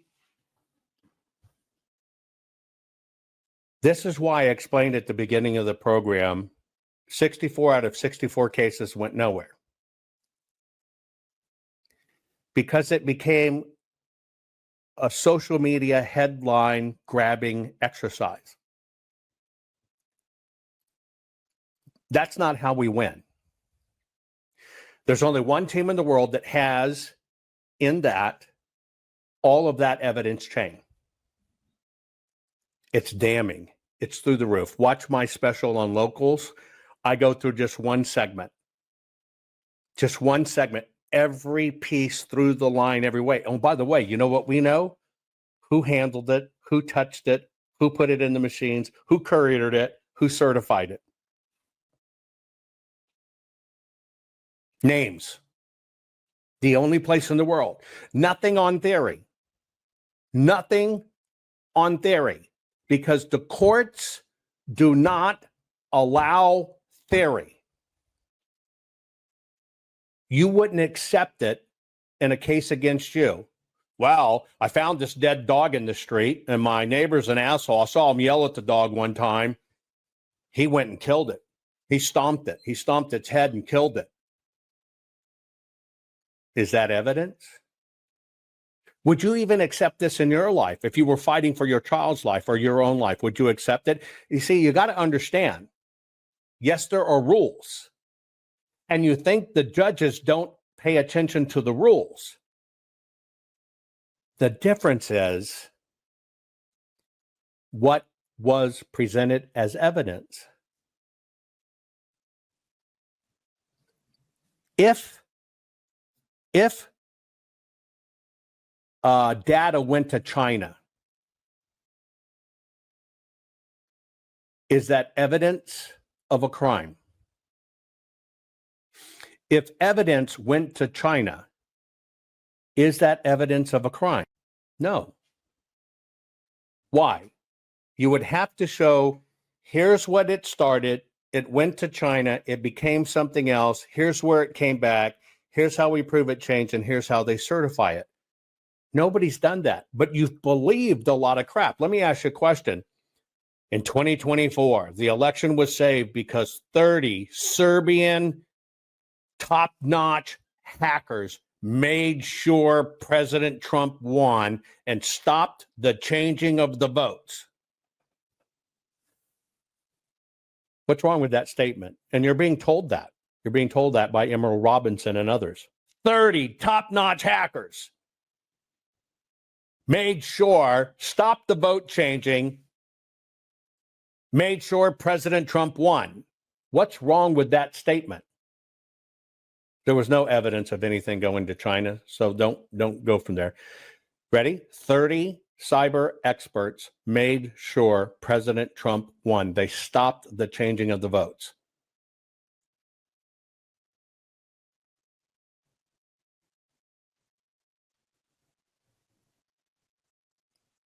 Let me ask you a question.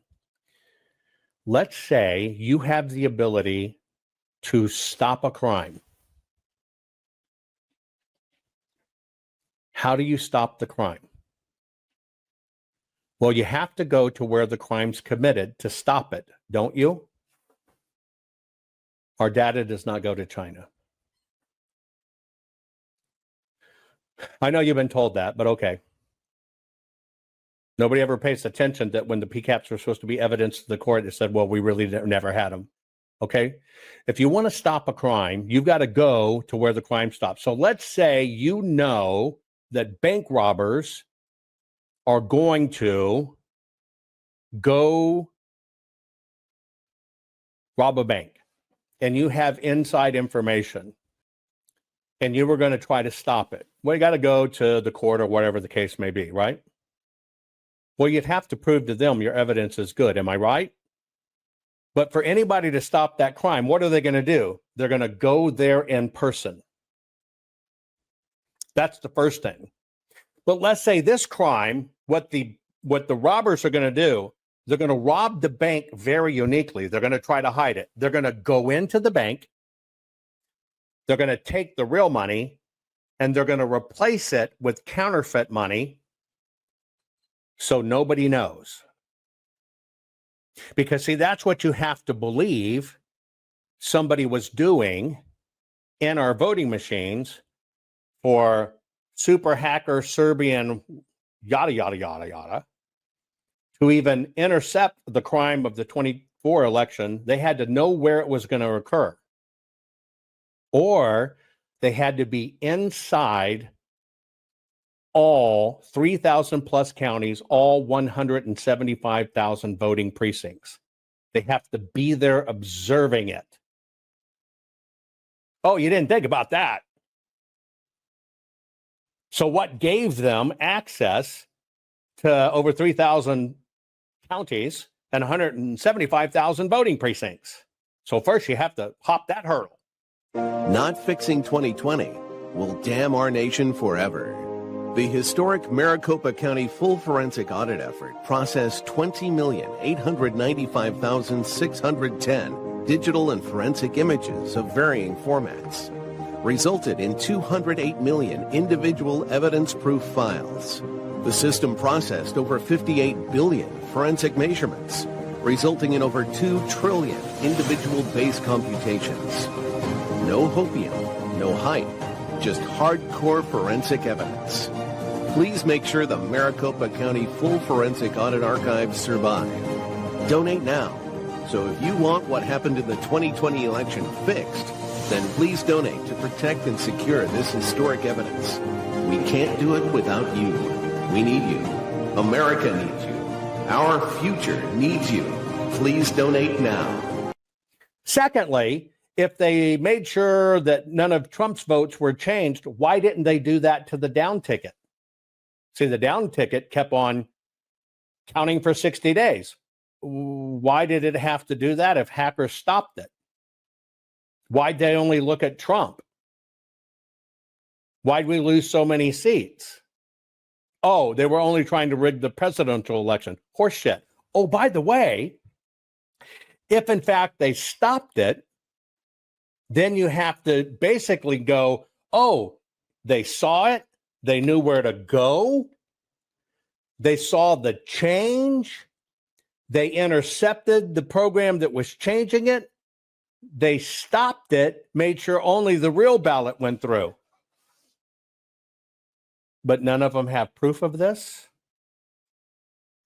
That would be the most excellent proof in the world, wouldn't it be? Holy shit, 30 top-notch hackers are in the system, watched 3,000 counties, 175,000 polling places, saw the ballots being cast coming in, saw some malicious software actors come in, change the vote. Now they know who those bad actors are because we got them. We got the digital footprint. We watched them change the numbers. Hell, we recorded it all. We need this evidence. We made sure that one didn't go through because we wanted to make sure President Trump won. Well, see, that's called a chain of evidence. That would be the biggest news in the world. It would actually stop 100% of this right now. President Trump, with a stroke of a pen, could shut it all down on that one. Where is it? Oh, we can't tell you who these 30 people are. But they did it. They single-handedly saved the election. See, the difference is people don't know what to call bullshit on because they don't understand the process, but they do believe faces they trust. Oh, and even if that happened, well, all the rules on the voting machines are voluntary. Oh, you believed it's a percentage to take away percentages of a percentage to do a favor of a percentage of a percentage. That's what happened. Prove it. Show me the ballot. Show me where the ballot came in. Show me where it was scanned in the system. Show me where it dropped into the election management file. Show me the pre-image. Show me the post-image. Show me where just before it got to the county certification, they removed some numbers to make it what it wants. And then show me how the county certified and the state certified. Show me. See, that's what you have to do in a court of law. Now you understand why 64 out of 64 cases got booted and why everything followed that lie. It's the machines. I was on a call. They said they were going to do it. Let me get this straight. You're going to pull a fucking coup, sorry, for the United States of America in 2020. You have planned all of this out. You are going to overthrow the United States government. And the way you're going to do it is plan it on a Zoom call that anybody can get in and listen to? Or was that done for shitting in your cranium, crapping in your cranium? So you'd run this way and you'd neglect looking at exactly what up. Oh, by the way, which formula did they use?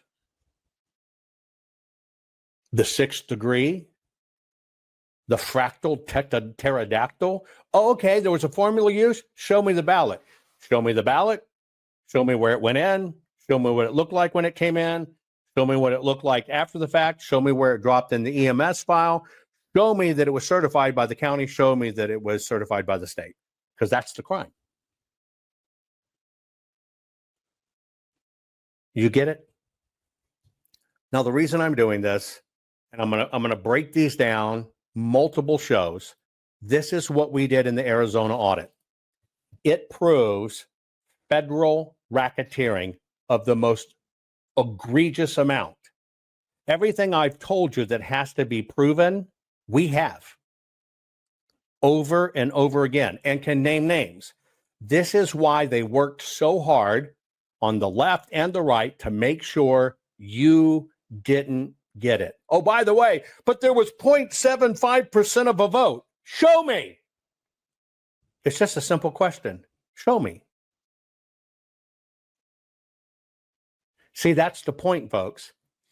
The system knows everybody's going to look at numbers and at public information. Everybody can do it. That's the guise of you thinking it's true information. But I saw it change on TV. Did you see it change in the ballots? Did you see it get certified? See, that's the issue, folks. This is why, from top to bottoms, they have avoided the facts, and they gave you squirrels to chase. That is why the system fights so hard for many things to not reveal truly what the audit found. And they have tried to financially break us for 1,600 days.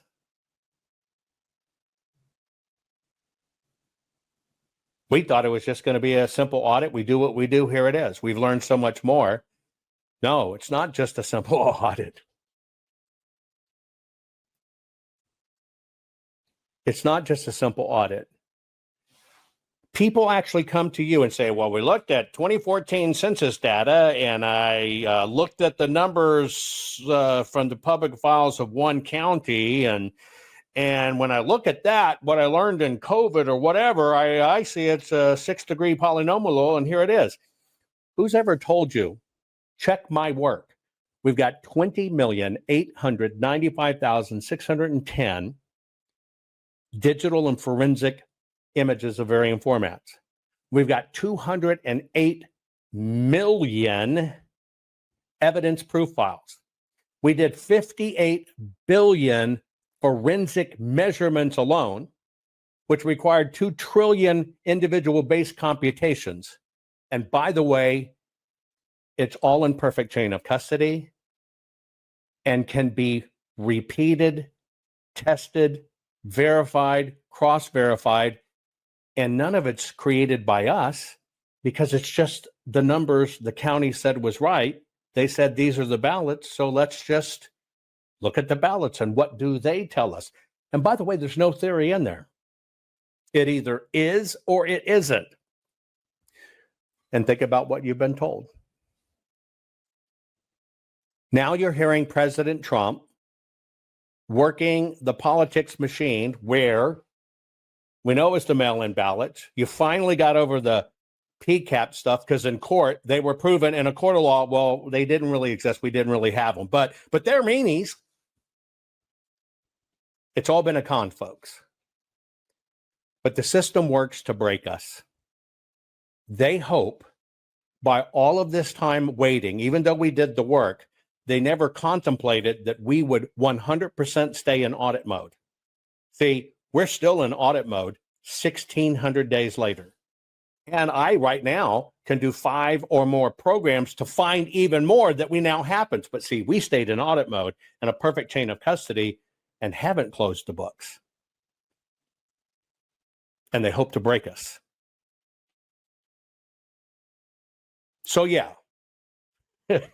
we got a contract for $210,000 and spent $3 million doing it and still haven't closed the books. Why? Because we're here to get it fixed. The system wants to break us. This is where we need you. It's been a long haul. We're now to where everybody's looking at the right information, the right way, understanding it. And because we're in audit mode, as long as we're in audit mode, it's valid for court. As long as we're in audit mode. Okay? But how do we know that the politicians didn't pay attention? Because every video file we sent them to say, here's the evidence, here's what it looks like, here's the numbers, pings us back to let us know it was opened and watched. Never happened. Everything was sent out, certified return mail receipt overnight. We could see they were received. Politicians, I didn't get it. We came to do a job and to do a job right. We can't do that job without all of you. And what the system is trying to wait out is this evidence. That is why you see, now that you've seen President Trump really understanding what it is, understanding legally what it can do, and talking about the mail-in ballots, and all the people that said, well, it's the machines. Now they say, well, it's the machines and the mail-in ballots. Really, we focus on the mail-in. They're all pivoting, but they all have a new formula, a new thing. Oh, it's Serbia.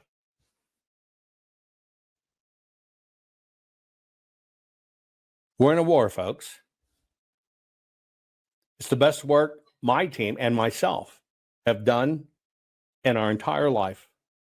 Think about how many people have attacked that. Think about people that said, oh, that thing about them using multiple types of paper to print ballots, that's just not true. I heard that when I went to the AG office. Somebody inside the audit said, well, that's not true. I can show you 1,000 people that touch those papers that say all the same things. 2,000 people gave weeks and weeks and weeks and weeks of their time to get this done. And then you see all the transactional data from it. That's what the system must ignore. We can't let it fade. But this has pushed us to our limits. This has pushed us to our limits. And this is where we need you. This is where we need you to save the evidence from 2020. That's the way it works. We're here to win. I'm going to, even as hard as it seems, I'm going to teach you how to win. But you got to throw everything you think is right out. You got to throw everything that's been crapped in your cranium. And you've got to understand the procedures. We're the only ones in the world that have it, can prove it. It's in perfect chain of custody. We still have it. It's important to history, and we need your help. Please, please make sure the evidence survives. Our courts are based on clear and convincing evidence. Want convictions? Want justice? For what happened in the 2020 election? Then we need your help. Not fixing 2020 will damn our nation forever. The decision you make in the next few moments could decide whether we ever get our elections fixed or not. Here's why. Trump campaign and allies file 64 different lawsuits. They all went down in flames. 100% of these cases were presented on "It's the machines," or "The machines changed the votes," or "The voting company executive said he would make sure Donald J. Trump would not win." They all went down in flames. Why? You can't bring theories to court as evidence. No supposed Zoom call or six-degree polynomial math theory or census data is or ever will be proof of fraud. You can't bring theories to court as evidence. Here's why. In both civil and criminal law, the side making a claim carries the burden of proof, and prosecutors must prove guilt beyond a reasonable doubt. Without physical or otherwise verifiable evidence, a case cannot meet this high threshold. Physical evidence is the key. The question is, did anyone get relevant, reliable, provable, testable, and duplicatable evidence of what really happened in the 2020 general election? And the answer is yes, absolutely. The full forensic audit of Maricopa County, Arizona is the only evidence-gathering work which gathered relevant, reliable, provable, testable, and duplicatable evidence of what really happened in the 2020 general election. Evidence so damning that the system, the deep state, and those who pull the strings of this country have fought to keep it hidden and have hoped to have it be forgotten to time. Almost $3 million invested in time, funds, and efforts to unlock that which the system wanted hidden. But now, that evidence is in danger of being lost forever.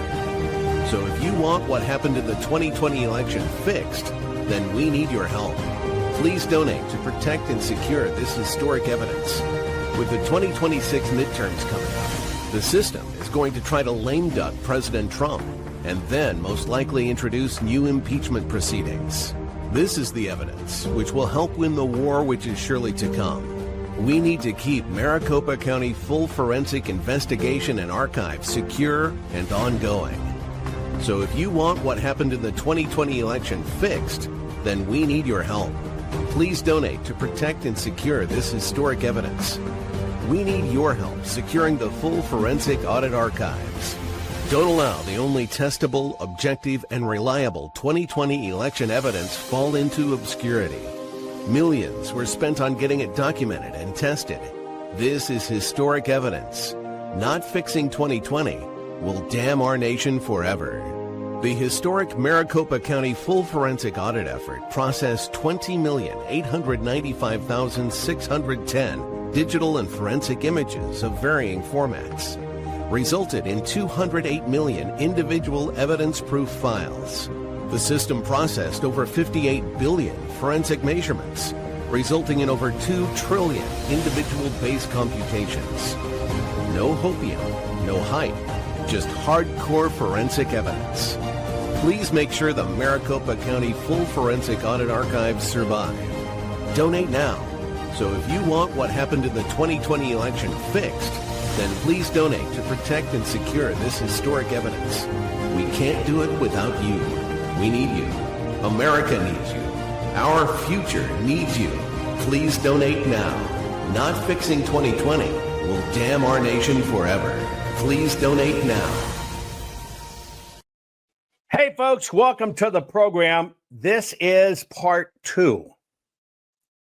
I did part 1 called Prosecutable Criminal Evidence in Elections. This is part 2. Let me tell you why I'm doing this.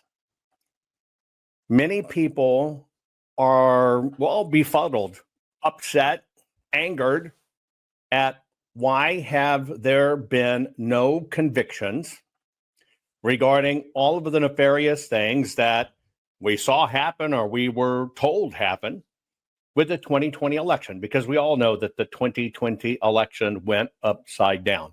By the way, will you do me a favor and will you please share this program right now? Share it across all platforms. Because what I'm trying to do is I'm trying to bridge the education gap so you can understand what's going on. And I'm telling you, if it's just like the first one or subsequent ones that will come, you're going to be pissed off when I show you things.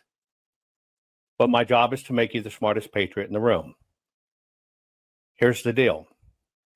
You do understand that deep state, left, CIA, or whatever, part of deception is getting people to look away, to look at the wrong things, to, well, swap their beliefs with a belief system that will never get these things fixed.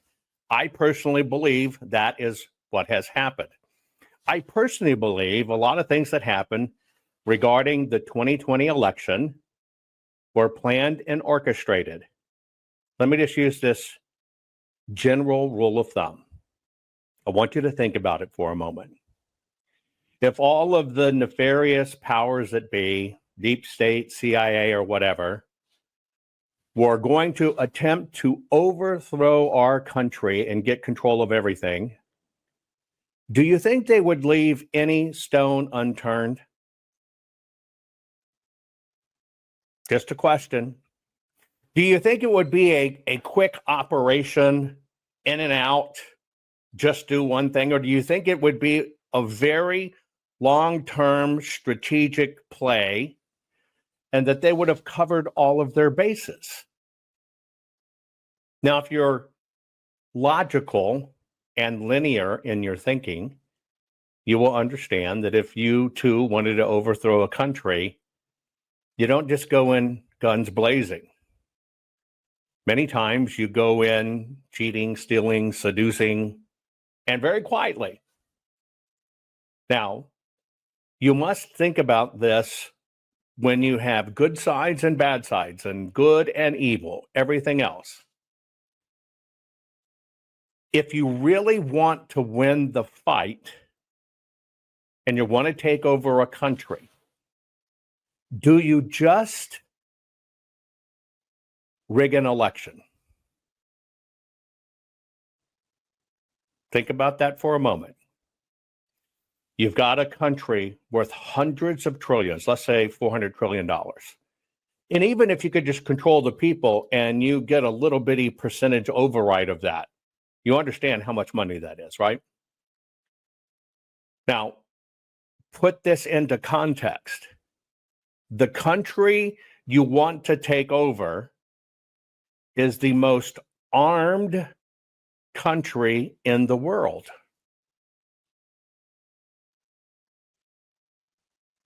The most armed country in the world.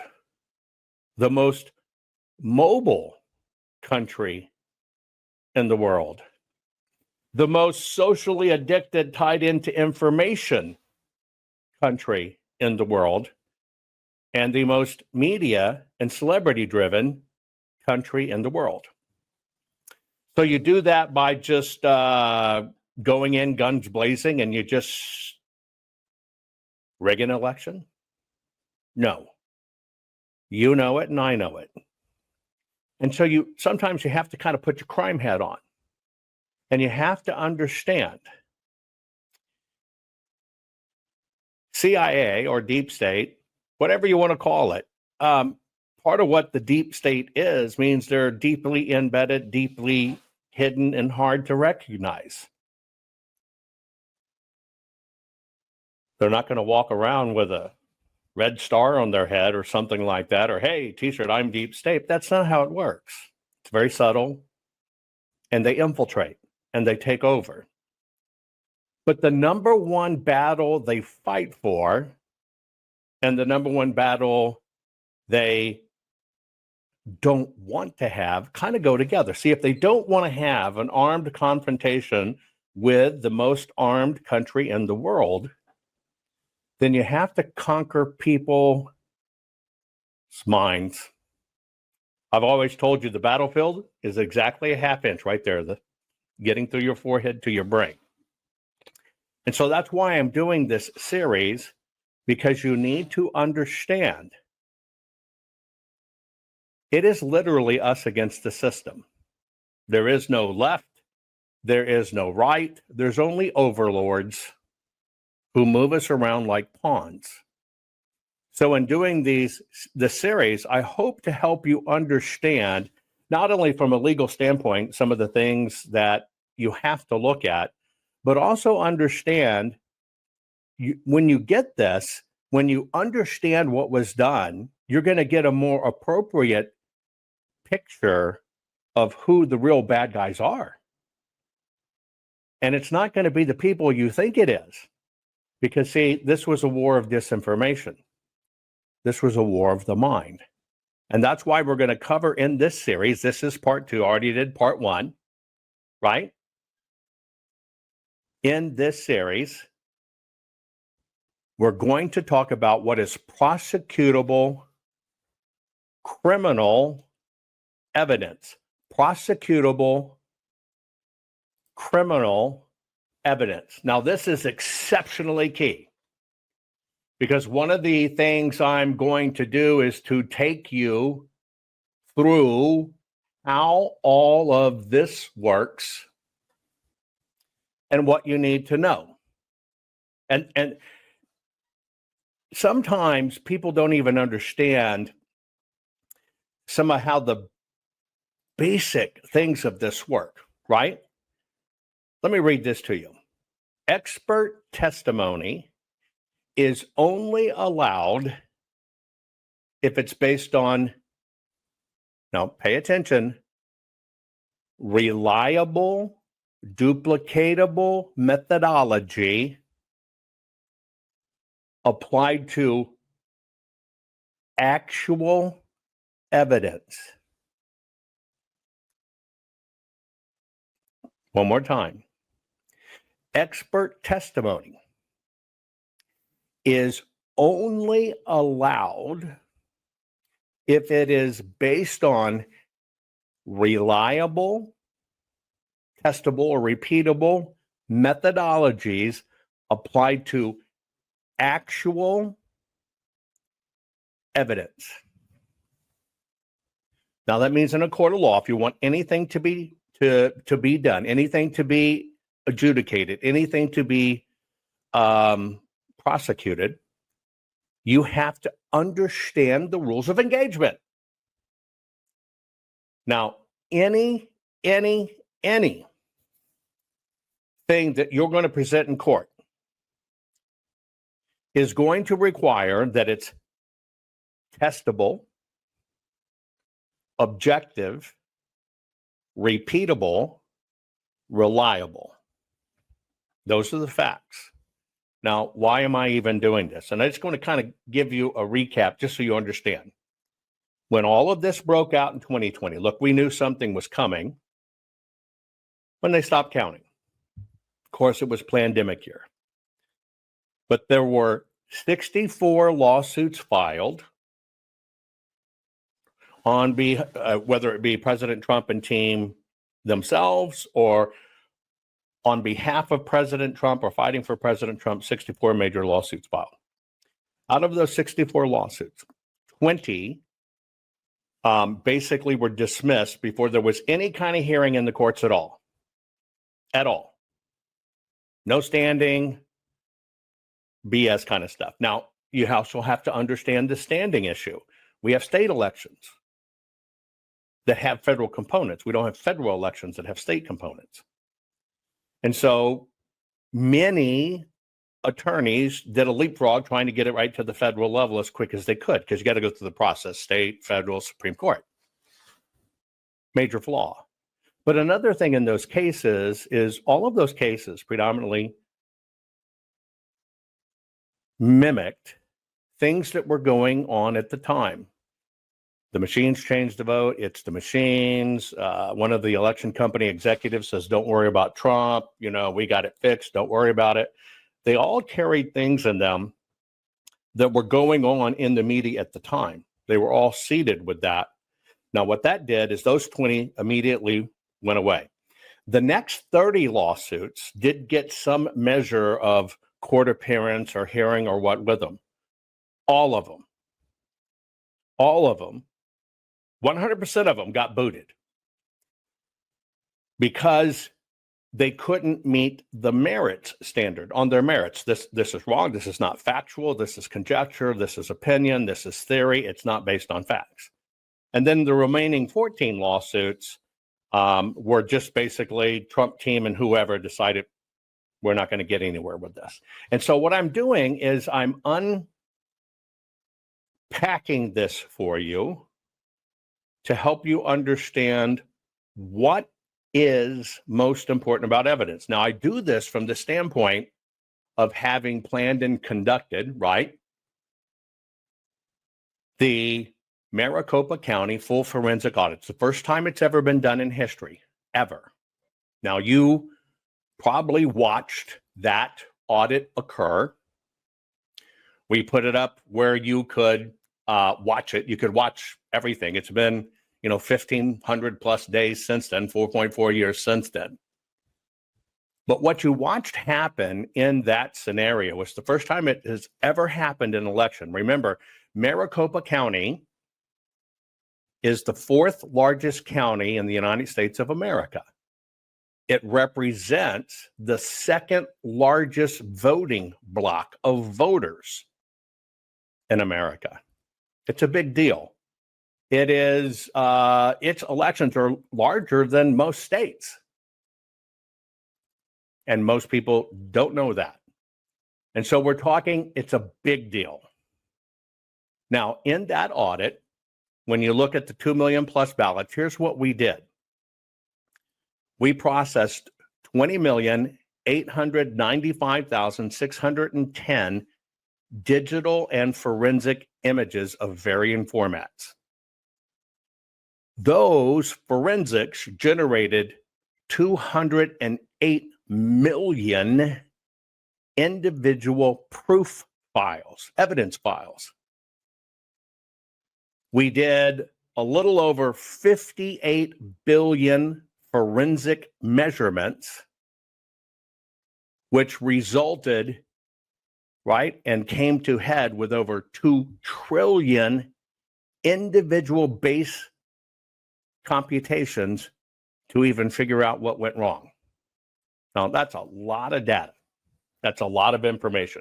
So everything I'm coming to you with is to help you understand evidence, forensic evidence, and what's needed for evidence.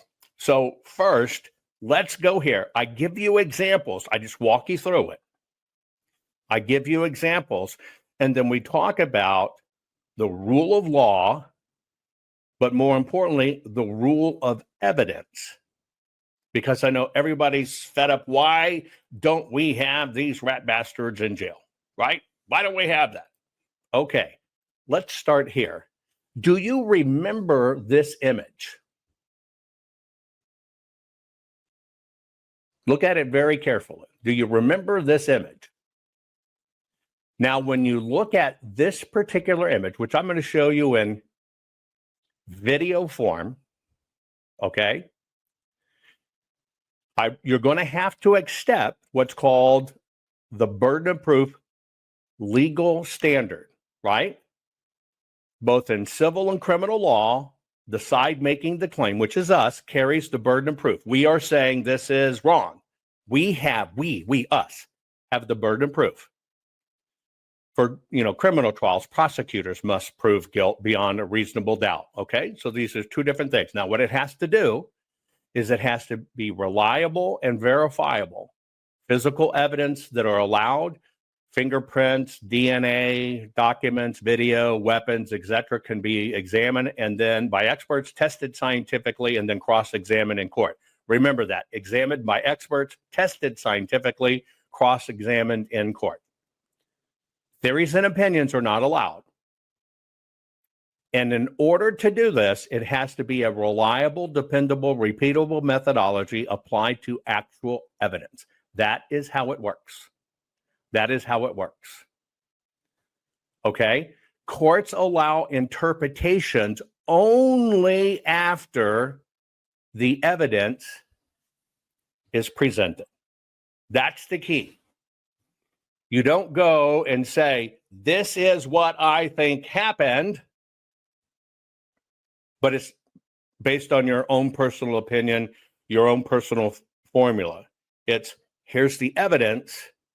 We've looked at the evidence, analyzed the evidence. Here is our opinion about it. That's what we did in Arizona. Okay, so we're going to get started with number 2. I'm going to start off with one that's going to piss you off. Let's start here. This is inside the TCF Center. Now, the local media... Joe Hoff of the Gateway Pundit. This is a video he put out.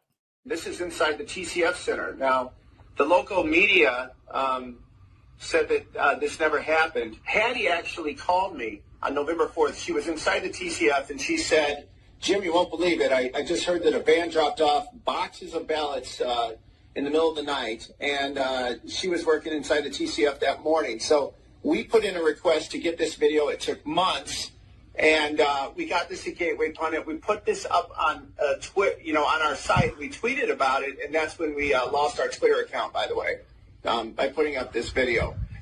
There's a lead car, an escort car that comes in. You can see here. Each time he adds something to the people inside, and then this van drives in, and they actually came in twice. Now, we had local media, one of the top reporters there, I'm not going to mention his name, he said that this never happened. He was there all night. There was no fraud. Nothing happened. So now we have the video of that. Okay. Put your emotions, your personal feelings aside. Be willing to have the standard of, you're the jury, you've got to decide, is this the law being broke? Is this a crime? So that's the thing. We're talking about prosecutable criminal evidence in elections. Now put this in chat. Was this evidence of a crime? And Kelsey, sorry for your loss, right? At least your mom's not suffering anymore. I know you have to deal with this. We're all here for you. Is this a crime? All I want to know is, what did you see a crime? Did you see a crime? Yes or no? Did you see a crime? Be honest. Now, you know I'm kind of unpacking these things, right? But I want to know where you stood before I showed you what it was, or where you stood when it came out. Did you think that was a crime? Did you think you witnessed a crime? Because remember, we're trying to stop this. And we're trying to make sure that we have prosecutable criminal evidence in elections. I'm going to let you watch it one more time. The thing in question is these late night ballot drops. Okay? Watch the video as it occurs, and then let's unpack it.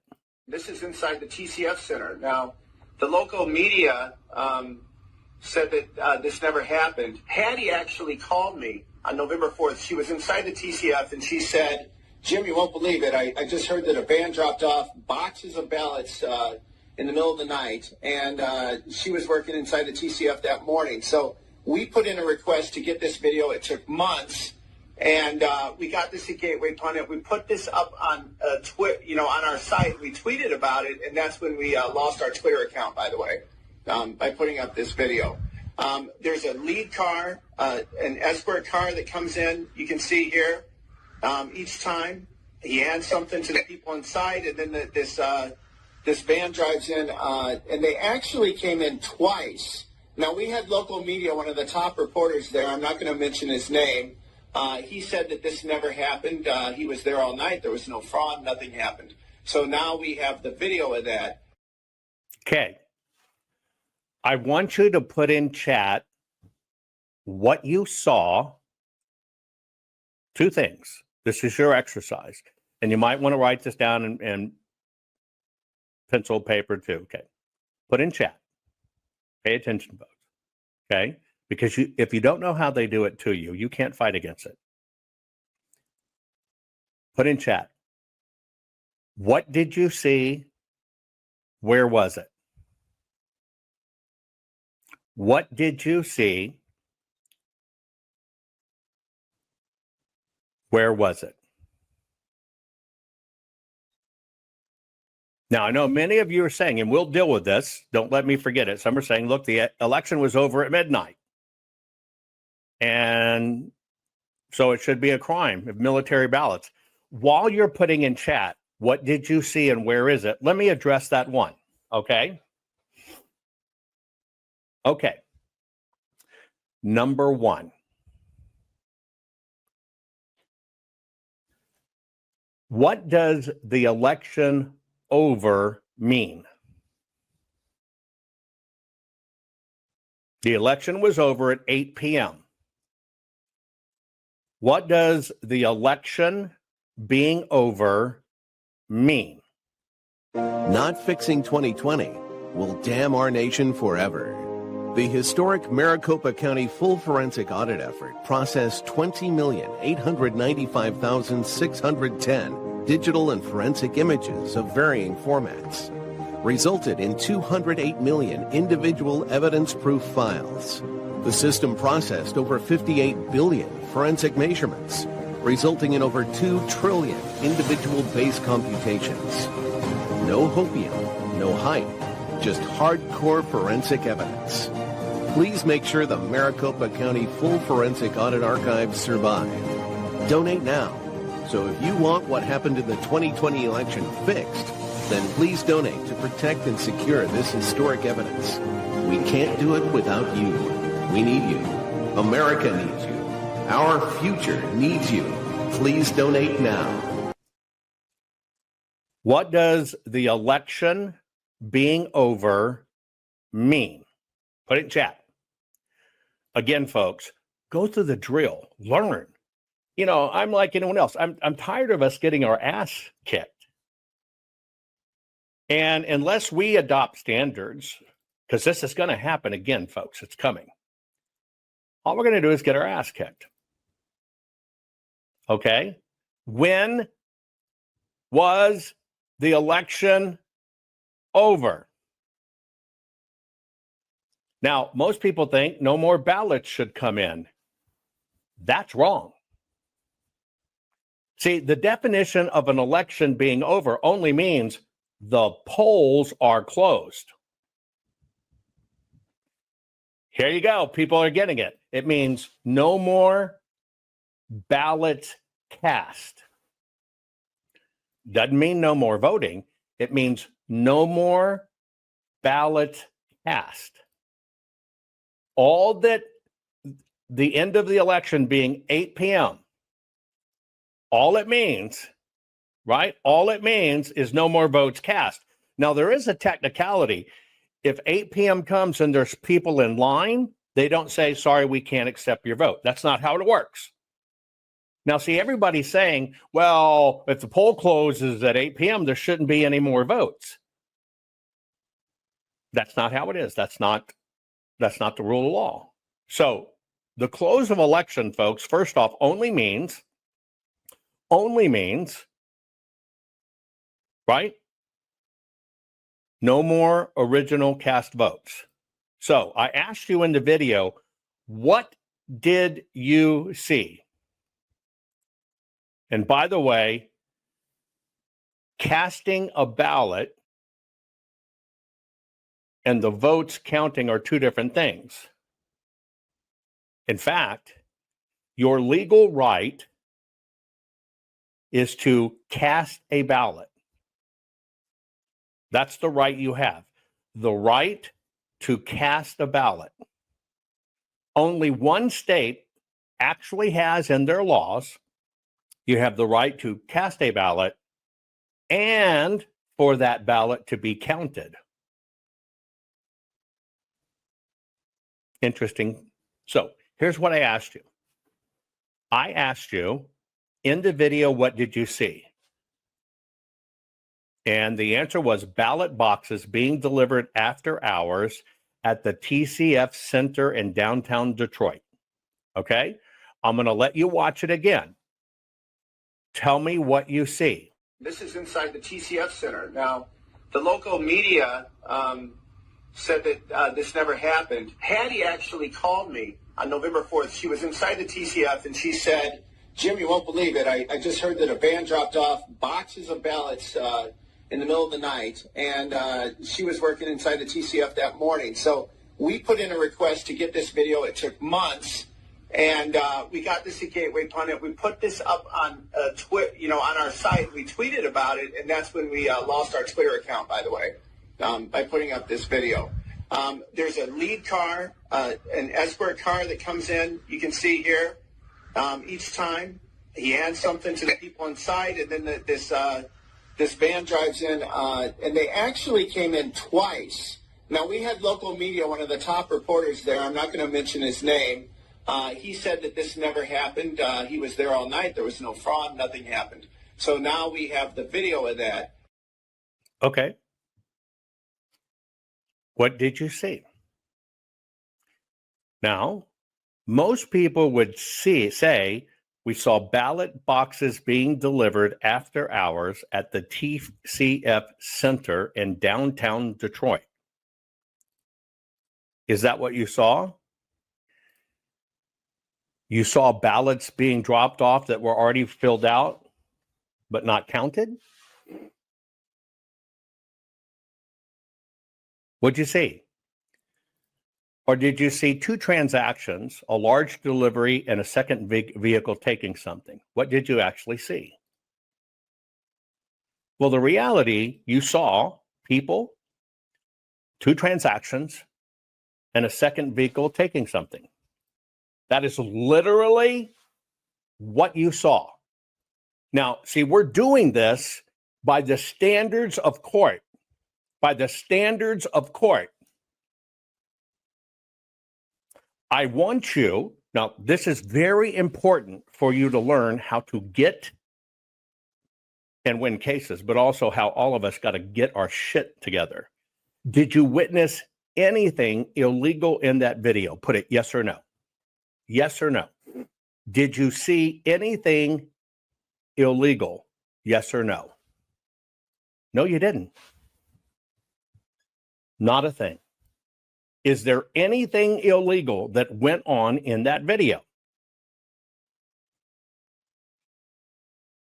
Literally, even if it's ballots,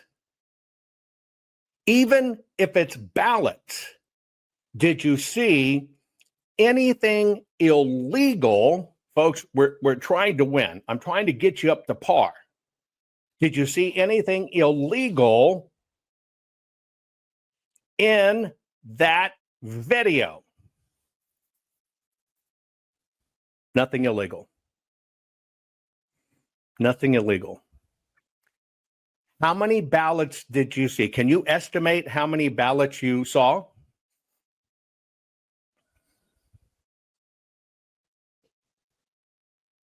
Can you estimate how many ballots you saw? Put it in chat. You're right, you can't, because you didn't see a single ballot. I'm going to play it back.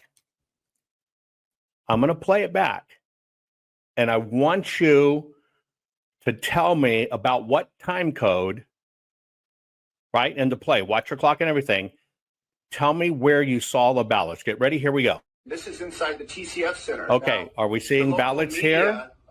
No. Said that, did we see ballots here with the white van pulling up? On November 4th, no. She was inside the TCF, and did we see ballots there looking in the van? That a van dropped off boxes of ballots in the middle of the night. And are you there? Is that the ballots? That morning. So we put in a request to get this.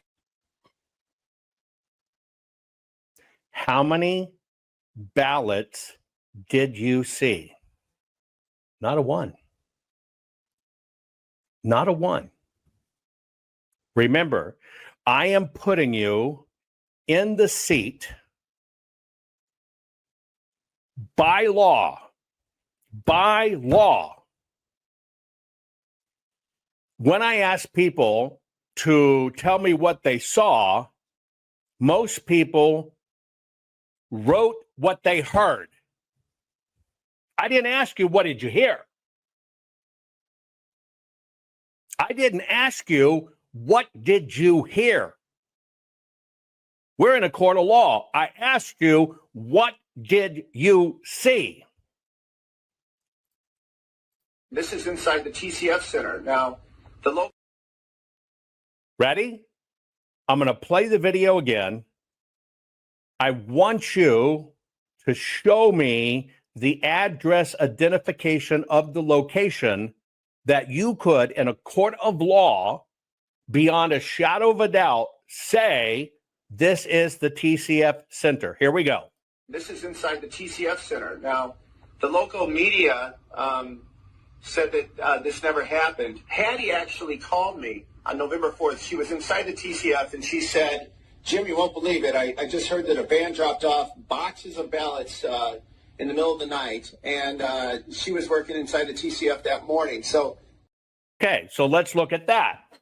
This video is supposed to be evidence. They fought for months and they got it.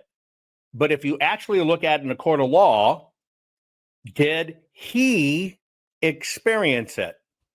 No. Is he the witness of the event? No. What allows him to label that? He heard from someone who was at the place the following morning that ballots were delivered late at night.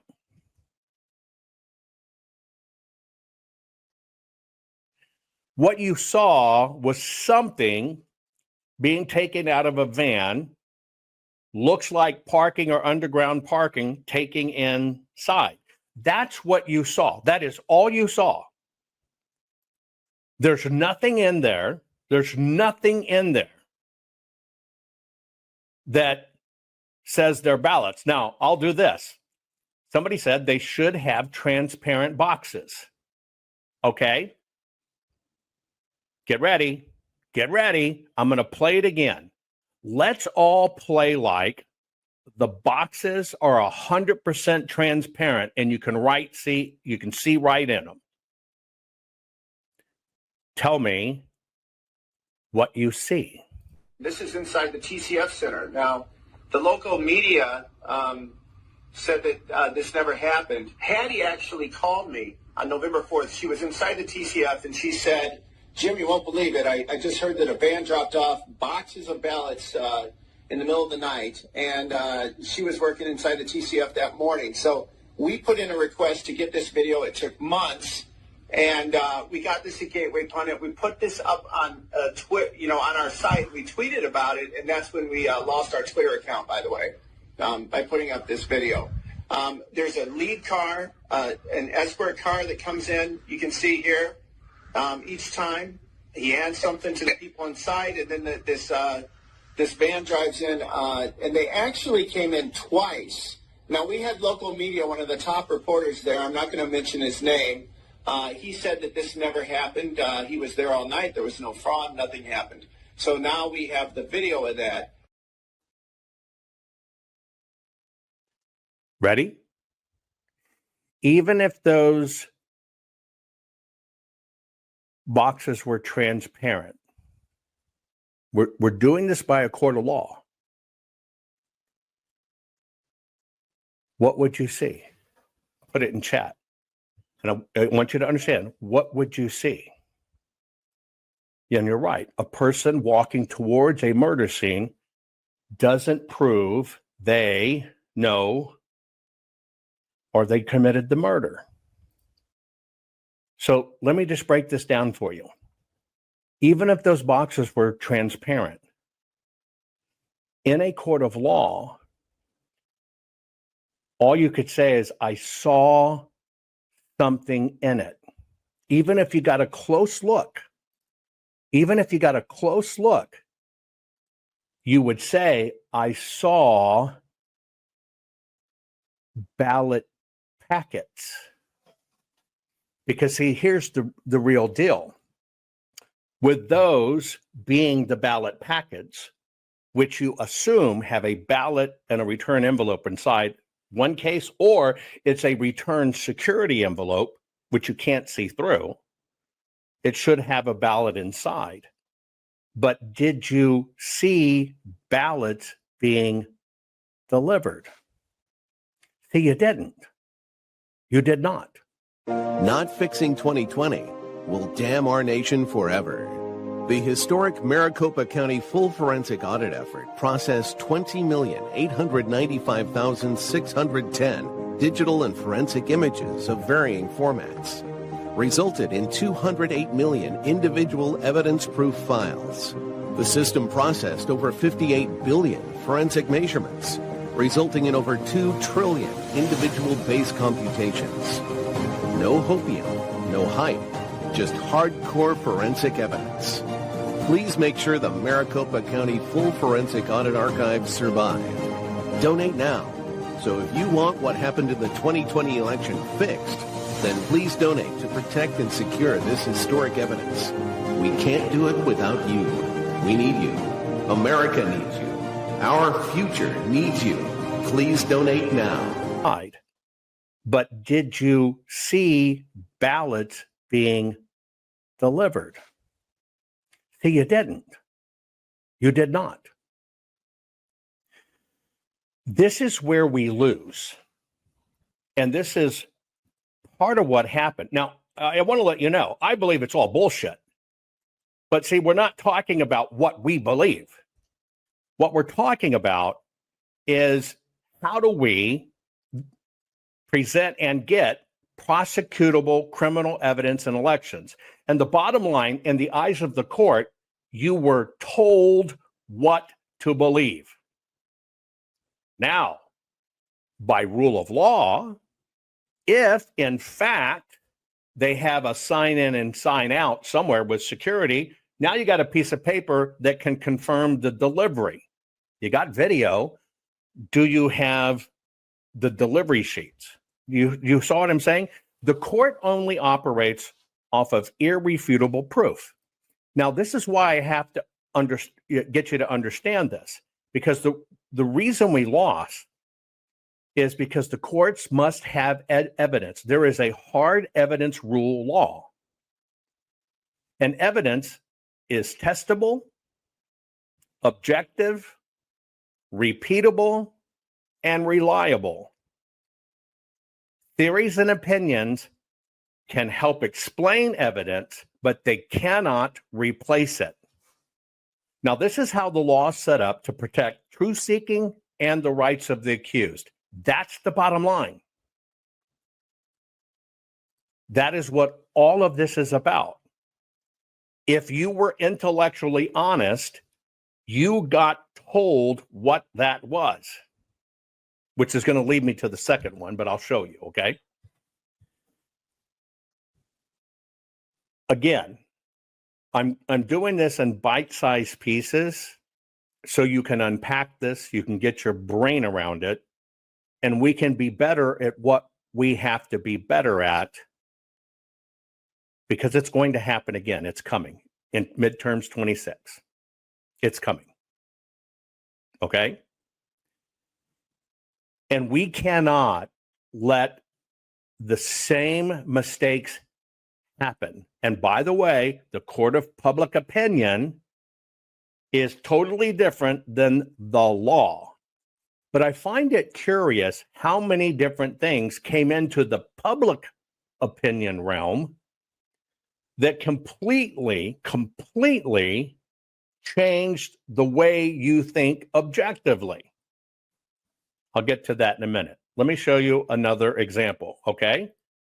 Again, the world saw and the world knows. Okay? Now, you see that little F chart where the blue line goes up? So they're showing this one vehicle coming in at 3 a.m, and then they're showing by a few hours later, you see that huge spike. Let me ask you a question. Are you looking at a crime? Yes or no? Are you looking at evidence of a crime?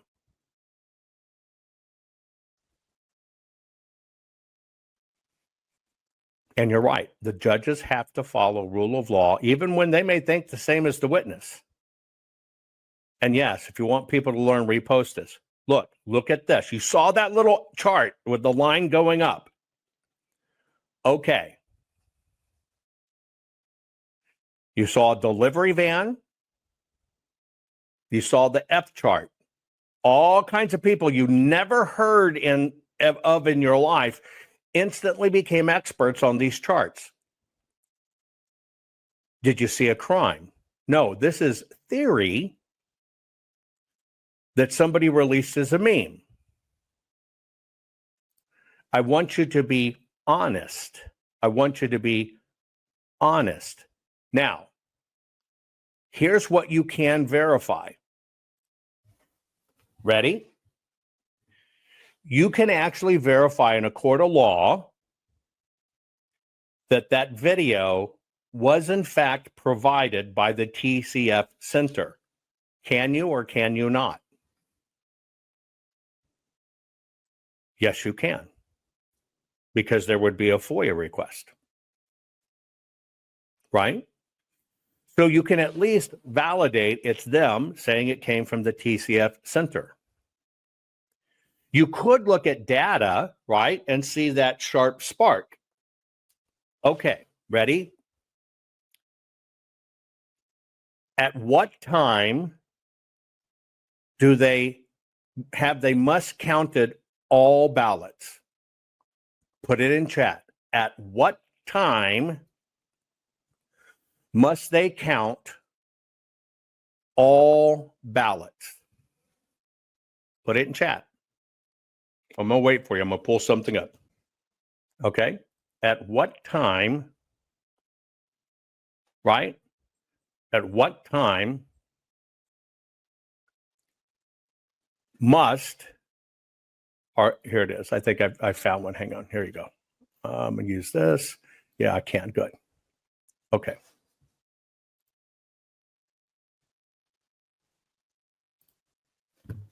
There is no time. You know how they know when the ballots are done counting? When they report they have counted the last ballot. Now, everybody showed you, and I'm going to show you this. Let me get my screen. And you have to, we're basically covering rule of law, folks. We're basically covering why did we get our asses handed to us. Okay, so let me get this up. See that line right there? Okay. Now here's the question. Let's say that spike in the blue line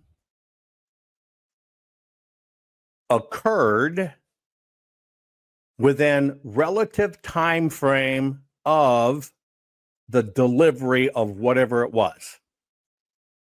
So here's the question. Does this, now that you see this, and now you match it with a delivery, okay? And you match it with a delivery, just like this does. Did you see a crime? Very simple question. When you see that spike, okay? Did you see a crime?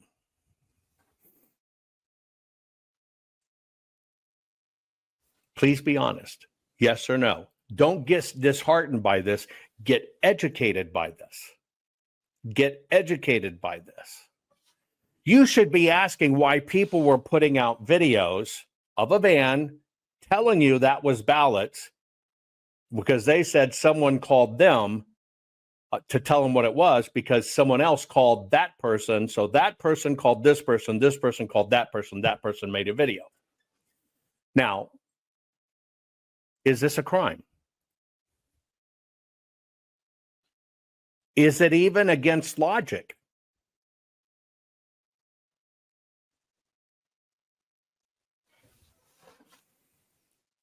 Different question. Does this even defy logic? Here it is, even bigger on the screen. Oops. Does this even defy logic? Be honest. Does this defy logic? Well, see, everybody says, yes, whatever, can be, whatever. But here's the question. When do they stop counting ballots? When the last ballot is counted. Now, here's another thing that people didn't pay attention to. What votes predominantly based on historical evidence do they count first on Election Day? Not fixing 2020 will damn our nation forever. The historic Maricopa County full forensic audit effort processed 20,895,610 digital and forensic images of varying formats, resulted in 208 million individual evidence-proof files. The system processed over 58 billion forensic measurements, resulting in over 2 trillion individual base computations. No hopium, no hype, just hardcore forensic evidence. Please make sure the Maricopa County Full Forensic Audit Archives survive. Donate now. So if you want what happened in the 2020 election fixed, then please donate to protect and secure this historic evidence. We can't do it without you. We need you. America needs you. Our future needs you. Please donate now. What votes historically, provable by data, over decades, do they count first? The day of vote. The people that came in to vote on Election Day. Ballots cast the day of Election Day.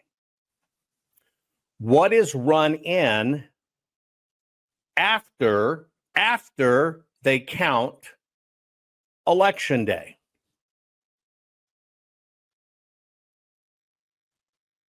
Anything that was an election. So now I'll go back to the screen. You understand that what this is not an insertion of votes, etc.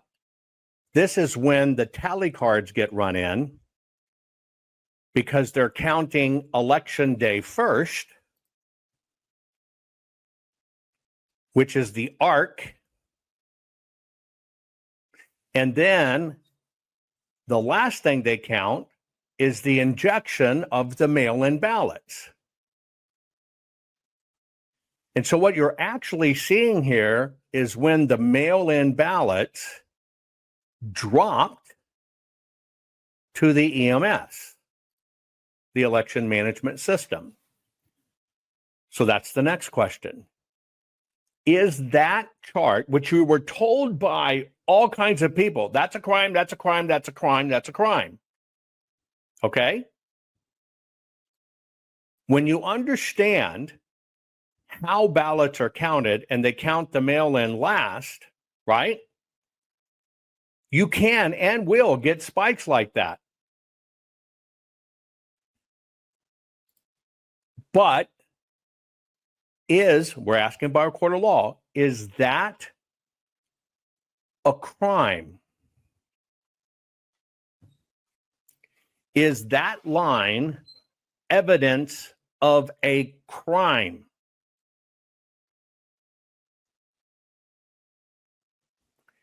Is that exaggeration on the line, when you see it, is that evidence of a crime? Because, see, we need to get these rat bastards put in jail.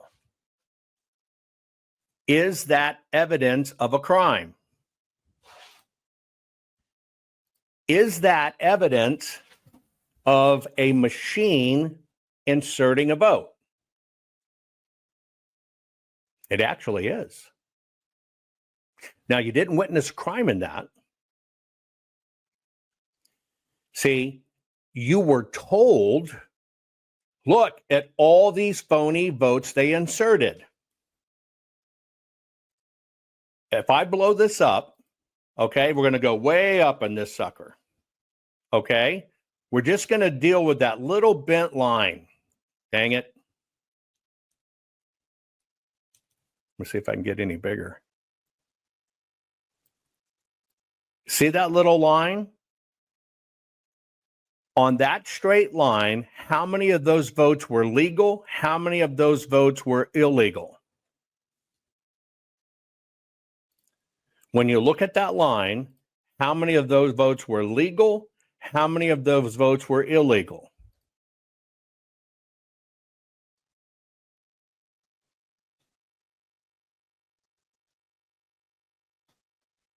If you answer honestly, you have no freaking idea. At all. You have no idea. So what is this chart actually? Is it evidence of a crime? Or is it basically a recreation of the time stamping of when ballots made it to the tally? That's it. So you get, that's it. What you're seeing here is when ballots were tallied.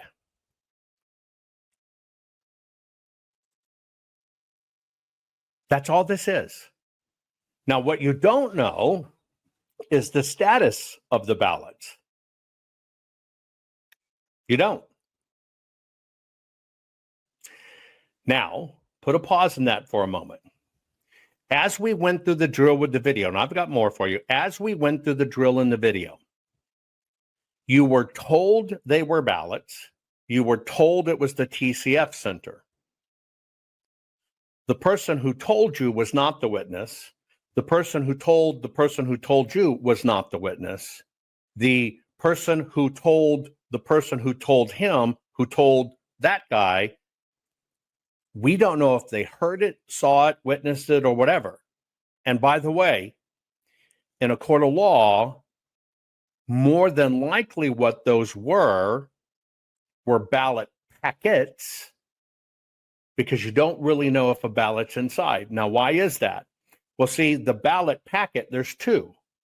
There's the outgoing packet, which is the outside envelope, the ballot, maybe an instruction sheet, and the return security card.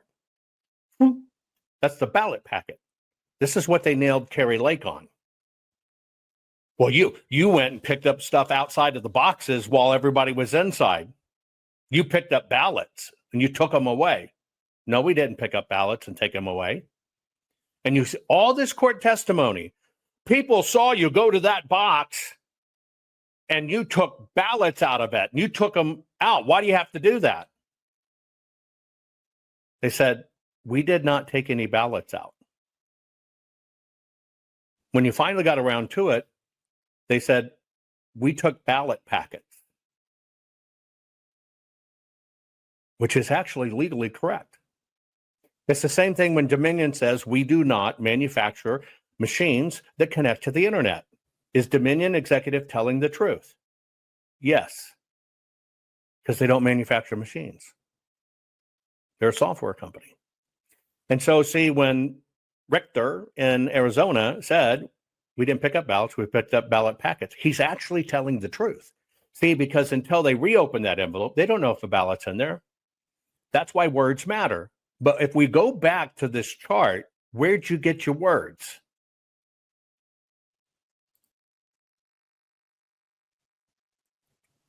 Let's go back to this chart. Who told you this was evidence of fraud?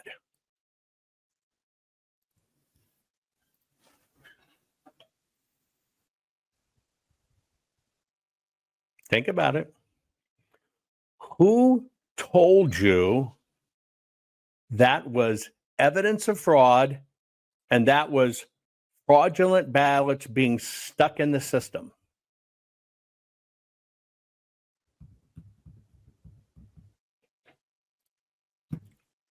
people you never heard of that all of a sudden rose to fame, and somehow they got involved in audits. And they were either furry animals or bow ties, but they told you it was all pillow talk. That's crime. Does a court of law look at that and say, holy shit, you caught the bad guys? It's an honest question. You got to pay attention. I got a thumbs down. You don't have to agree with me. You may totally gobble the gravy that that's a crime. But see, that's not what I'm doing. We're talking about being in court. We're talking about having prosecutable criminal evidence in elections. We're going through this drill for a reason. Where did you learn this was a crime? See, you too have to go backwards in time. The court does not see this as a crime. This is no proof.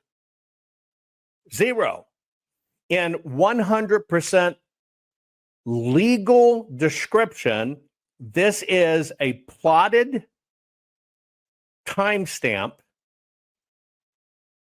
of when ballots went into the system. That's it. That's how the court treats it. Now, we went back to the beginning. I told you 20 cases were almost immediately dismissed. Almost all of them showed this kind of stuff. Why would a court dismiss it?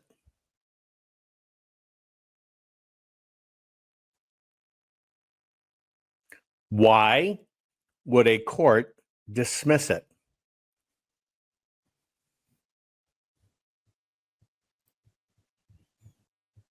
The Arizona audit is the only bit of election evidence, most important in history, that shows every single transaction all the way through it that produces a prosecutable evidence trail. That's the deal. That's the deal. The reality is, this chart is another one of the things you were told was evidence of a crime. This chart, just like those videos that got circulated, went into all of these cases. But this chart proves one thing, and it's not even circumstantial. This chart does prove something. It proves the approximate time and date they inserted them into the election management system. That's it. That is the only proof there is in that chart. Period. Period. Now, my point is here, when I recapped all of the cases, 64 of them all gone, right? And anyone can make a chart. The difference is the court requires you cannot espouse a theory until you have looked at the actual evidence. Remember that. There are rules. I'm going to read the rules to you again. I just want you to be intellectually honest, okay? Here is the question. Are you looking at evidence or an interpretation? Are you looking at evidence or an interpretation? What are you looking at when you see this? Is this proof of fraud, or in reality, it is a timestamp charting of when votes dropped into the election management system? But is it evidence of fraud? Our courts are based on clear and convincing evidence. Want convictions? Want justice? For what happened in the 2020 election? Then we need your help. Not fixing 2020 will damn our nation forever. The decision you make in the next few moments could decide whether we ever get our elections fixed or not. Here's why. Trump campaign and allies file 64 different lawsuits. They all went down in flames. 100% of these cases were presented on "it's the machines," or "the machines changed the votes," or "the voting company executive said he would make sure Donald J. Trump would not win." They all went down in flames. Why? You can't bring theories to court as evidence. No supposed Zoom call or six-degree polynomial math theory or census data is or ever will be proof of fraud. You can't bring theories to court as evidence. Here's why. In both civil and criminal law, the side making a claim carries the burden of proof, and prosecutors must prove guilt beyond a reasonable doubt. Without physical or otherwise verifiable evidence, a case cannot meet this high threshold. Physical evidence is the key. The question is, did anyone get relevant, reliable, provable, testable, and duplicatable evidence of what really happened in the 2020 general election? And the answer is yes, absolutely. The full forensic audit of Maricopa County, Arizona is the only evidence-gathering work which gathered relevant, reliable, provable, testable, and duplicatable evidence of what really happened in the 2020 general election. Evidence so damning that the system, the deep state, and those who pulled the strings of this country have fought to keep it hidden and have hoped to have it be forgotten to time. Almost $3 million invested in time, funds, and efforts to unlock that which the system wanted hidden. But now, that evidence is in danger of being lost forever. So if you want what happened in the 2020 election fixed, then we need your help.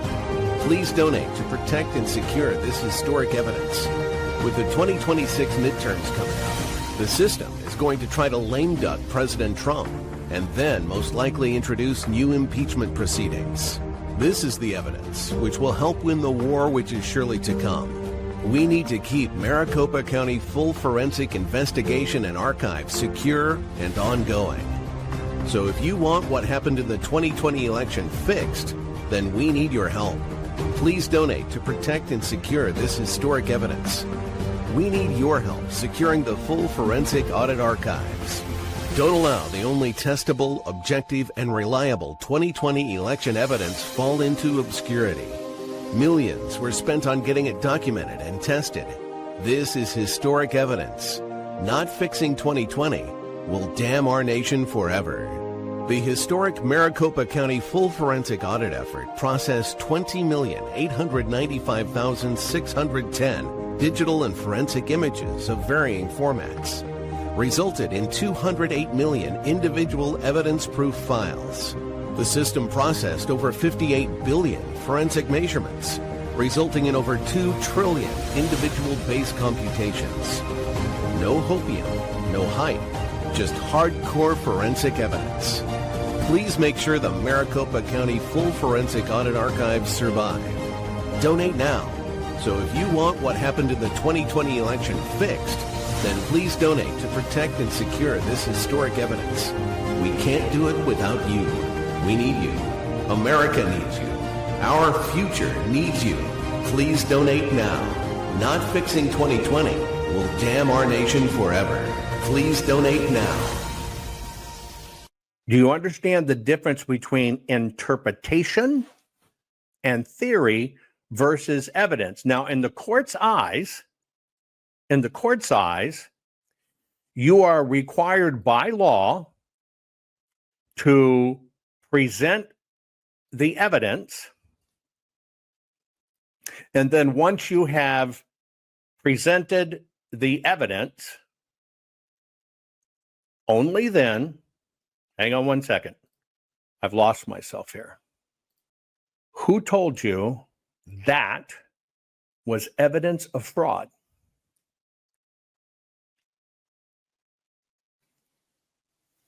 Some podcaster. That's it. And then the supposed charter of that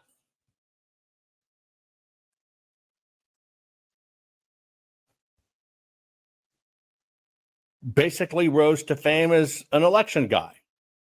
But is that a crime? Here's a good example. Your fingerprints could be on the gun used in a crime, but that doesn't prove you did the crime. Now you're getting to the point. See, we have to unpack this because this is going to happen again. It's happening in the midterms. And I want you to understand it in intimate detail. But just the two I showed you, and I'm only going to show you one more, just the two I showed you, that chart and that video, you were 100% told what to think about it. That chart and that video, you were 100% told what to think about it.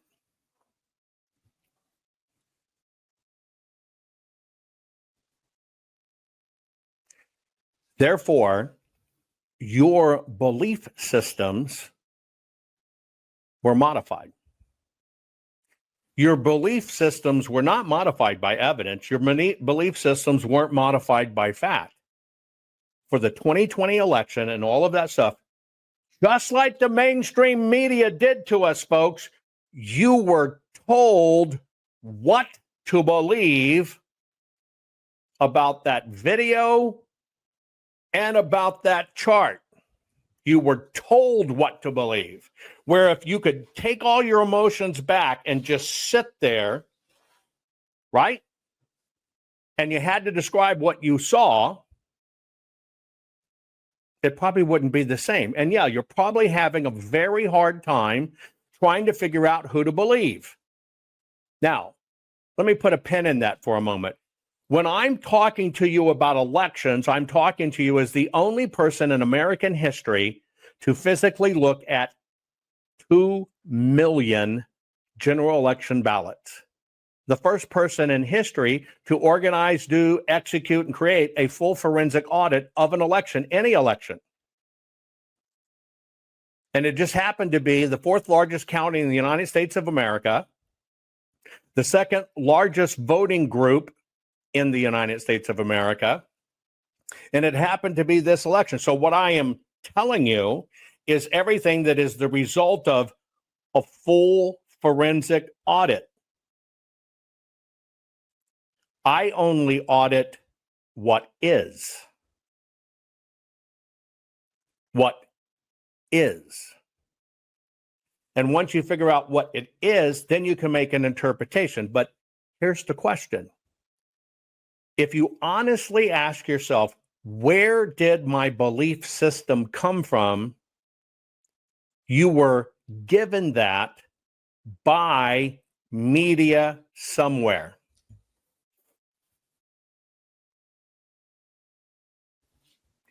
Your belief system about elections, about what that chart was, about what that video was given to you by media. But see, remember back in 2020, you even thought Fox was great, predominantly. Is that now? All of our belief systems of what happened in 2020 were put in our head by the media. We were spoon-fed bullshit. Now, it's very interesting that all of that bullshit supported one mantra. What was that mantra? It's the machines. It even went as far, so you would really believe it was the machines, they handed you one of the executives from the voting company who is responsible for the security of those machines, supposedly saying, don't worry, we made sure Trump won't win. Now, how convenient is that? Do you think a system in a coup, I just want to ask you a question. Do you think a system that is a coup going to take over the most important nation in the world would be so stupid that the key guy that was going to orchestrate it and do it would actually jump on a Zoom call and brag about it?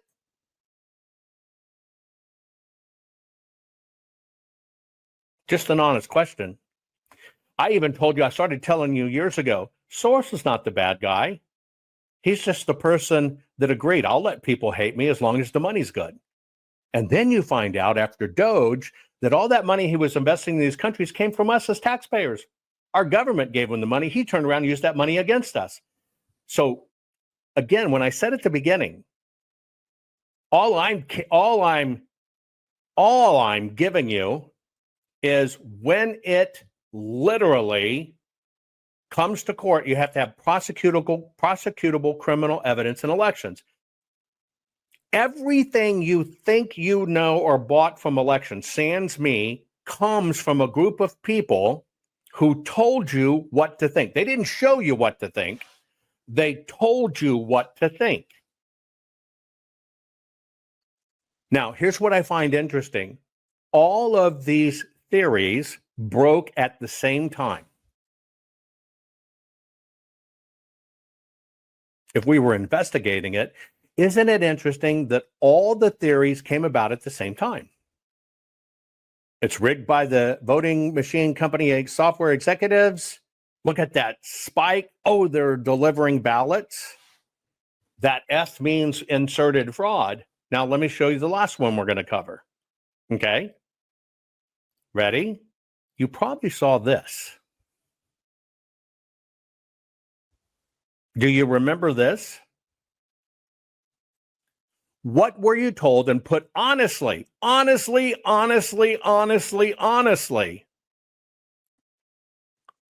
What were you told about this event?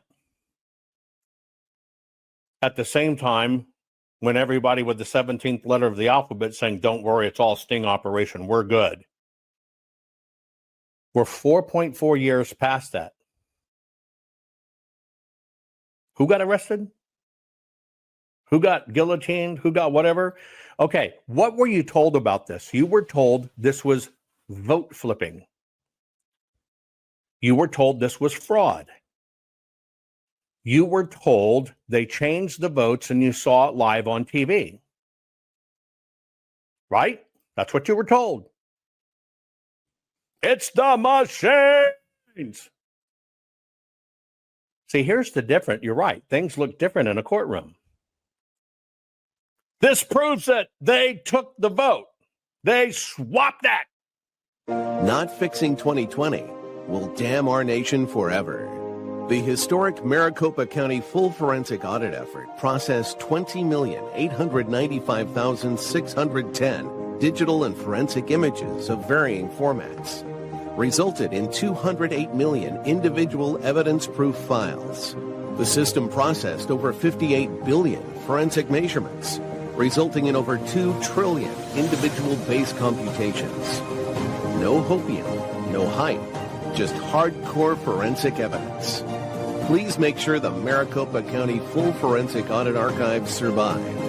Donate now. So if you want what happened in the 2020 election fixed, then please donate to protect and secure this historic evidence. We can't do it without you. We need you. America needs you. Our future needs you. Please donate now. This proves that they took the vote. They swapped that. Okay. And the January 6ers got arrested. You have to understand all of this has been psychological warfare to keep you from seeing the actual paper-based, which the court requires, prosecutable evidence. While everybody got smothered by a pillow and you were told what to believe, only one thing found out what it was. Now, here's the other kicker. Ready? Does this depend on the judge?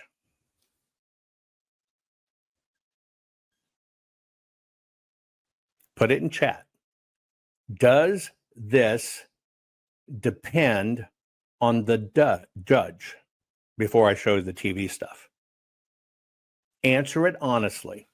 Does all of this depend on the judge? Some say no, some say yes. I'm telling you, it depends on the law.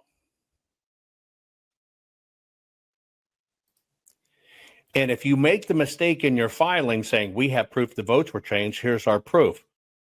What did you just allow the judge to do?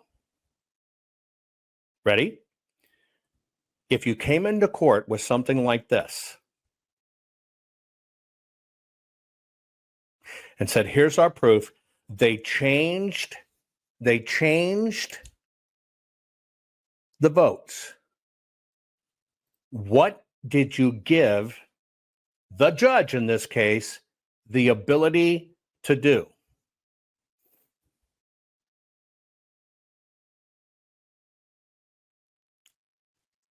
Dismiss it as bullshit. Now, I want you to go back.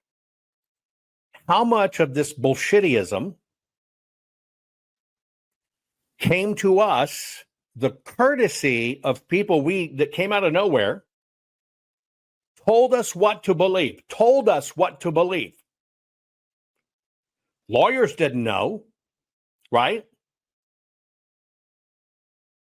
But they did it. See, when you give judges leeways to say that evidence isn't valid, you're opening the door for them to throw it out. This was a psychological operation, never happened in history before until this election. This was crapping in your cranium.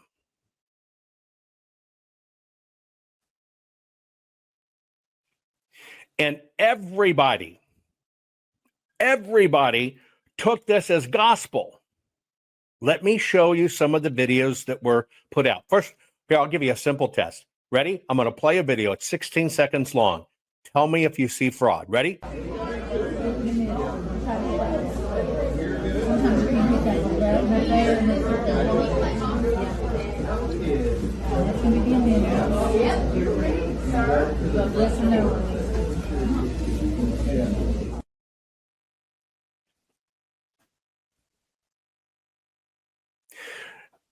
Gravelli says, so all those ballots votes are counted after the certification by Arizona were then validated. This person said, still waiting for Jovan's forensic analysis to be validated. There's somebody who doesn't understand forensic analysis. When we showed you, and I'll get you a picture so you have it, guys, because this is a good point. Hang on one second. When we showed you, where are I? Damn it. Hang on.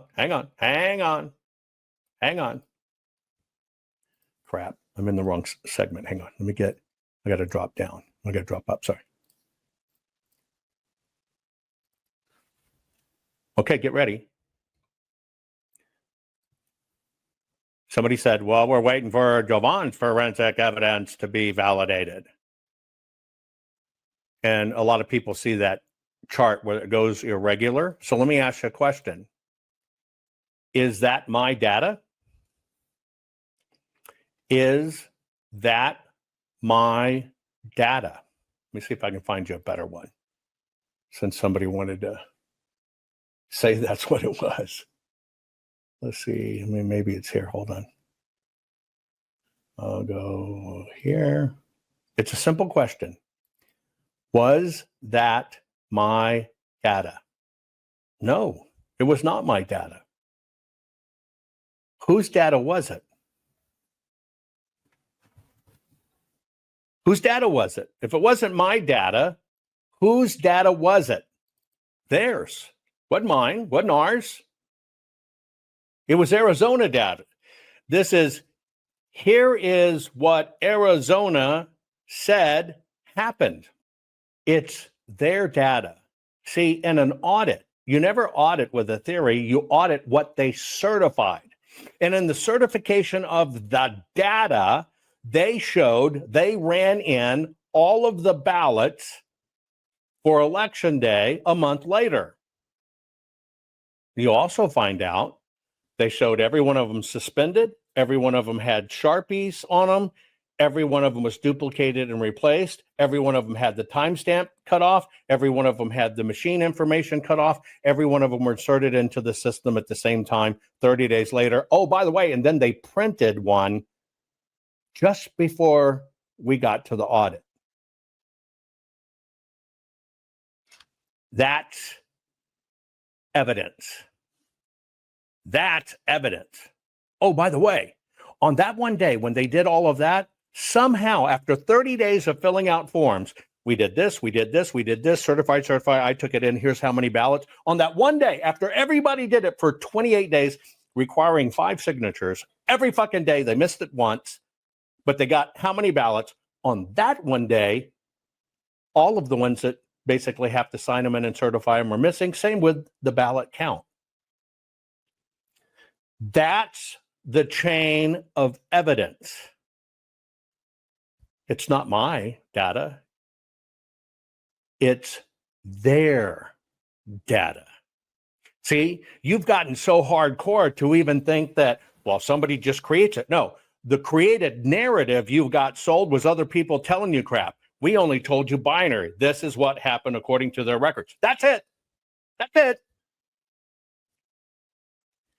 Now, do you understand why they don't want you to see that data? Because it's the only one that meets the rules of evidence. That's it. That's it. So you can say what you want, but I guarantee you, you're just repeating what other people said on podcast that were probably paid to say it. And this is why the protection of this data is so freaking important. They want this data to go away. They had no idea that I would continually stay in edit mode. It's been 4.4 years now, so I could keep it in the perfect chain of custody, legally open. I can play that game too, and had to. But they try to break all of us, so we just give up one day holding it, because they know it costs us an ungodly amount to keep it in that state and to keep the audit open. That's why they avoid it. So now let me go back. Remember this stuff? Remember this stuff? This is all about getting a day in court. Will we get our day in court? Yeah, when people literally understand what evidence is. When you turn away from being told what it is, and you're shown what it is, when you make the decision, not the courts, when you make the decision. Not even when lawmakers, when you make the decision as the American voter. But see, you were given your belief systems. Now, let's look at the belief systems you were given here. I'll show you one of the videos that was being run. Oh, first off, I asked you a question. Let me go back. Tell me if you see fraud. Simple answer, yes or no. Please keep it simple, yes or no. Ready? Is this, I'm going to play it a few times in a loop. Tell me if you're witnessing fraud.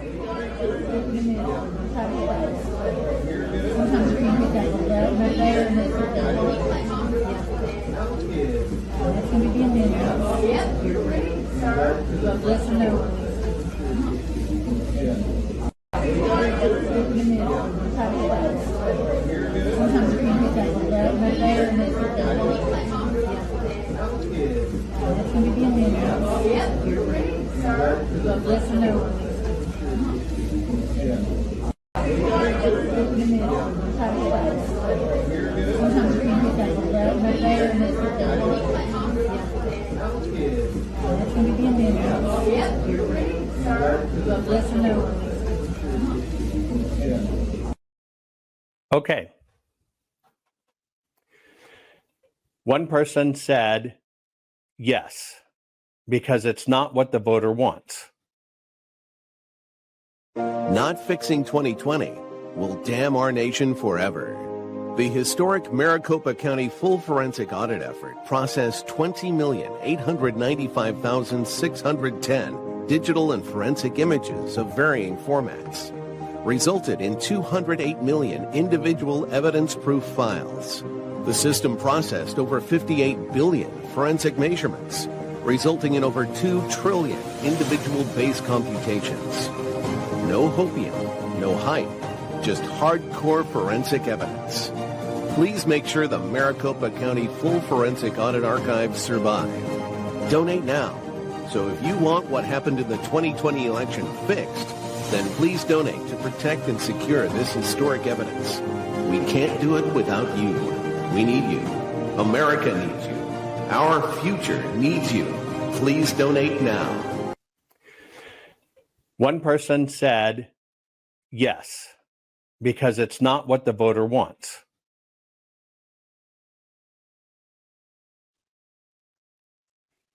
We're in a court of law. We're in a court of law. What did you witness? Did you witness fraud of any kind? No, you actually witnessed a boo-boo or a glitch.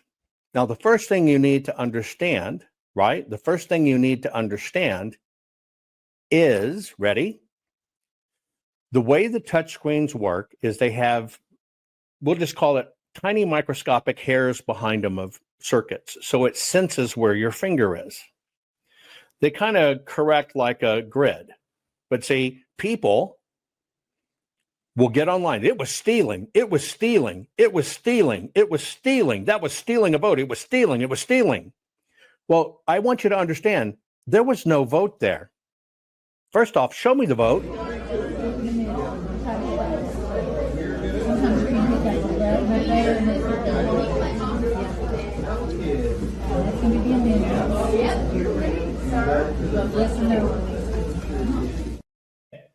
Show me the vote. See, this is where people don't understand the law, don't understand the rules, and basically let their emotions rule them. And all of this works its way into cases. You didn't see a single vote on there no matter what. Do you know why? Because it wasn't all the way through the process. And by the way, when it went all the way through the process, when they hit submit, it only goes to an SD card. That's the casting of a vote. That is not voting, the counting of a vote.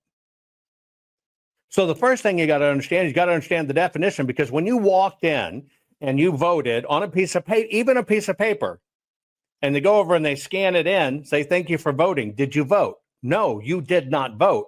You cast a ballot. Because that system doesn't matter who the hell you are. See, it still has to make its way from that card into the tally machines. Why do you think they do that?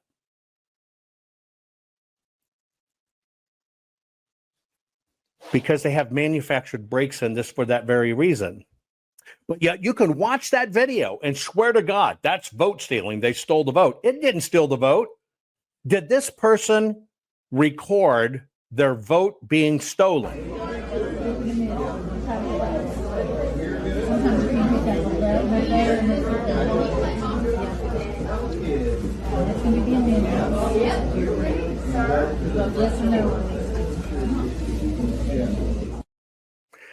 What they recorded is the malfunction of a touchscreen.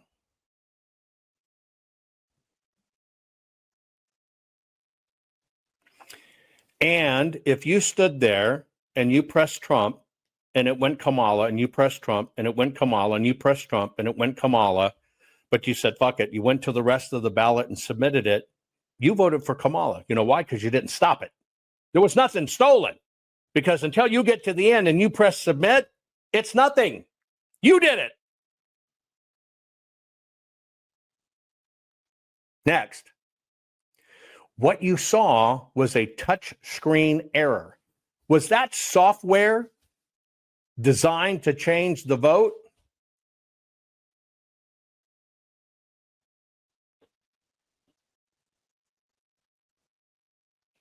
Was that software designed to change the vote? Oh, maybe it got hacked. Yeah, she pushed, the hacker saw it, he undid it. She pushed, the hacker saw it, she undid it. She pushed, the hacker saw it, they undid it. How long would you do that? A lot of you are saying, well, maybe. Does that work in court? Does that work in court? Does that work in court? Let's play this out. It was a hacker. Okay. Trump. Biden, Trump, Biden, Trump, Biden, Trump, Biden, Trump, Biden. What do? Do you finally give up and walk away? Do you finally give up and walk away? Trump, Biden, Trump, Biden, Trump, Biden, Trump, Biden. Every time you press Trump, right? It says Biden. Do you give up and walk away? How many times you would do it? What would you do? Fine, say, fuck it. I'm just going to complete the rest and let it happen. By the way, where you have to confirm at the end you're ready to do it. It's a calculated touchscreen error. Answer the question honestly. They calculated the touchscreen, right? They calculated the touchscreen to change the vote. Watch again. Ready? No, change it back. No, change it back. Okay, well, let's just walk through this. Ready?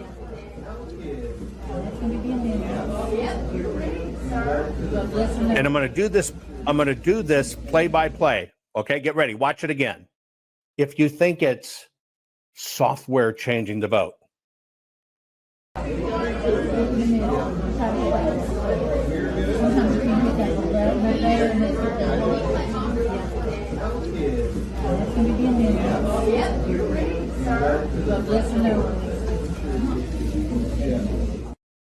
Is that how the software worked?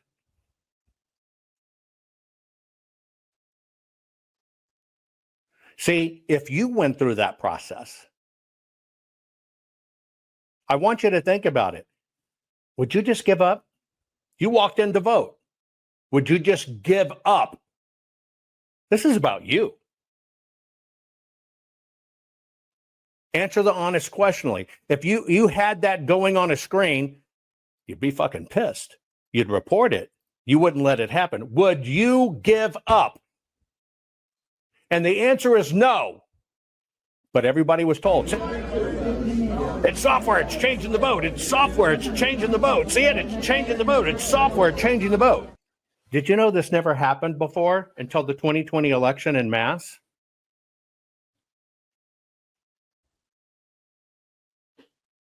Isn't that interesting? We got mass mail-in ballots, stay away, can't watch, 6 feet distancing. Everybody that's ever possibly been on a voter roll gets a ballot. Stop counting, right?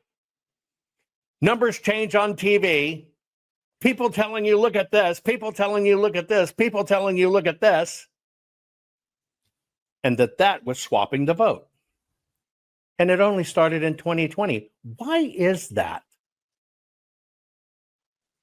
See, when you logically think about it, if that happened to you and you let it happen, well, then damn it, when you got to the end of the screen and clicked submit, you fucking voted for the other person. It's your fault. Do you actually think the system will say, gosh darn it, they'll just give up if we do it 8 times in a row? But let's look at it from a programming standpoint. You tell me it's a program.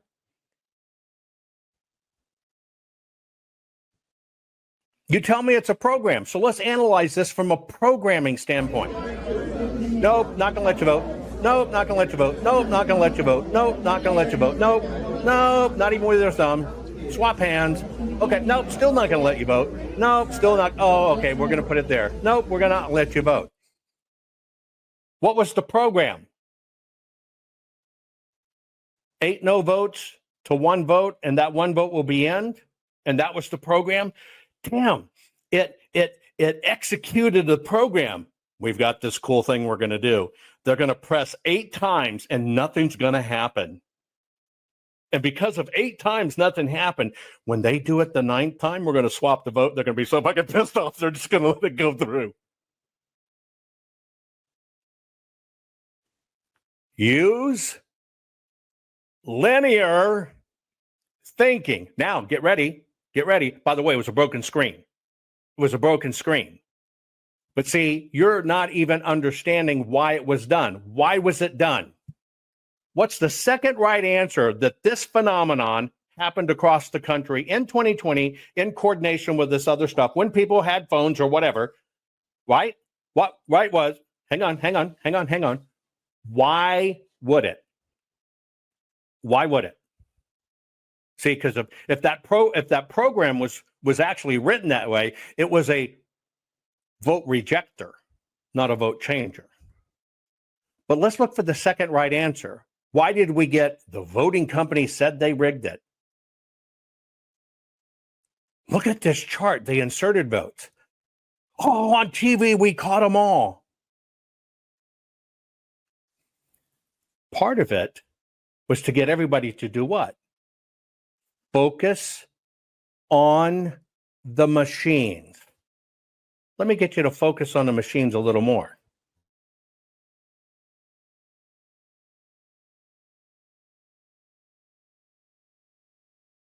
Are to be decided, and that would push, and again, if you come at this from a Republican perspective, I did Joe Biden's math to get him up. Donald Trump's leading here. He's leading here. He's leading here. We expect him to win here.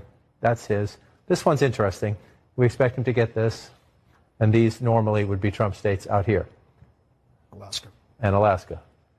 So, again, we're open to being surprised. But if it plays out, oh my if it God, plays did you out catch in a that? traditional map, I got to replay it. Oh my God, he's using a touch screen. Did you see he had to touch the screen multiple times? It rigged even the news program.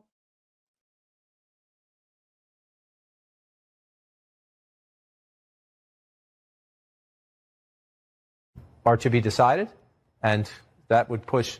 And again, if you come at this from a Republican perspective, I did Joe Biden's math to get him up. Donald Trump's leading here. He's leading here. He's leading here. We expect him to win here. That's there. His. This one's interesting. Work there. We expect him to get this. Work there. And these normally would be Trump states out here. Alaska. Didn't work there. Oh, Pat, push again. Oh, let's rig it again. We're open to being surprised. But if it plays out in a traditional map, that's where we're going to be. That's where we'll be as we go to the West Coast, somewhere in that ballpark. This is not an exact science, but somewhere in that ballpark, looking at Pennsylvania, Michigan, Wisconsin, and maybe Iowa, and the one more congressional district there. That's the way the map looks right now, that we're going to have that tense. And we'll see. Oh, but look, I'm going to show you the evil. It's horrible evil. See? It's 666 votes.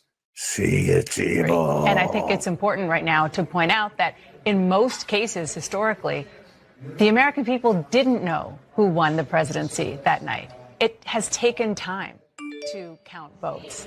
And that is something that I've seen historians reminding us of going back into election after election. And that's not going to change if and when the president says something different. I mean, sure. It's just not. And let's remember, this is the sixth presidential race that I've covered. And the first two, 2000, 2004, we did not know who won that night. There you go. We did not know. Now, it has happened. Let's hope it's not 36 days. No, we but do. It could be. But it could be. We don't know. Be. There are lots of write-in and mail-in ballots that are being counted in several states. And just... Okay.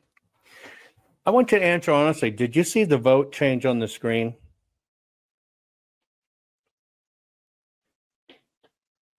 We saw those damn programmers infiltrated CNN and made their buttons not work.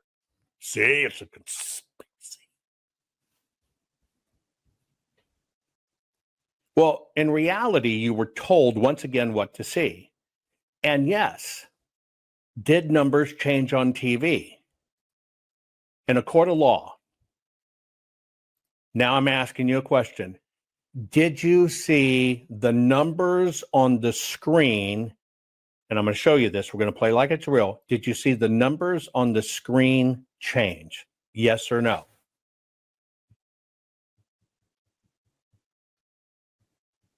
Put the answer in chat. Pay attention to what I'm asking. We're going to play like this is live video, right? We're going to play like it's right timestamp. We're going to play like you're watching it. Look at the two numbers. I asked you a question. Do you see the numbers changed on the screen? Do you see the numbers changed on the screen?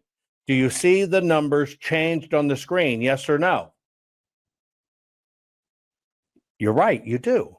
Because what did I ask? Did you see the numbers change on the screen? The answer is yes. The answer is yes. You can see it right there. At one point, the president's up at the top, okay? And you look at his numbers, right? 1,690,589. And then somehow it goes to 1,670,631. Okay. Now here's the question. I'm going to show you some new evidence. I'm cross-examining you. We have all established you saw the numbers change on the screen. Now, I'm the attorney for the bad guys. You're on the stand because you're a witness, because you saw the numbers change on the screen. Get ready. I'm going to show you some new evidence. You're on the witness stand. I am the cross-examining attorney. Please tell me in approximate numbers how many votes changed on the screen.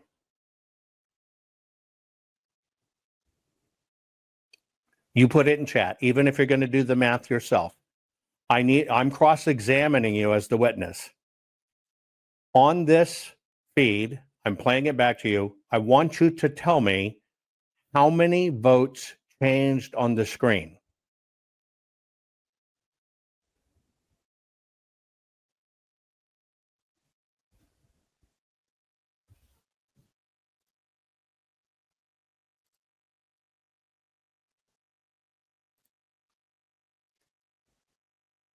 How many votes changed on the screen?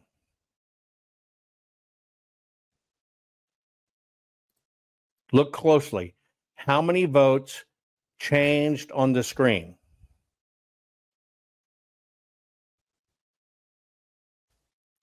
Bingo.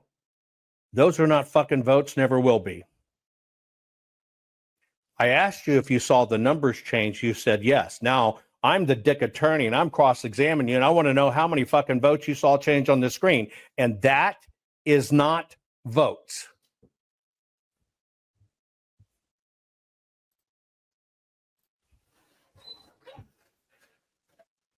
You didn't see any votes change. You saw a chyron at the television network and the numbers changed. Do you understand, for the television station to have real-time numbers, they would have to be connected to over 3,000 counties and 175,000 voting precincts? They'd have to get a direct real-time feed.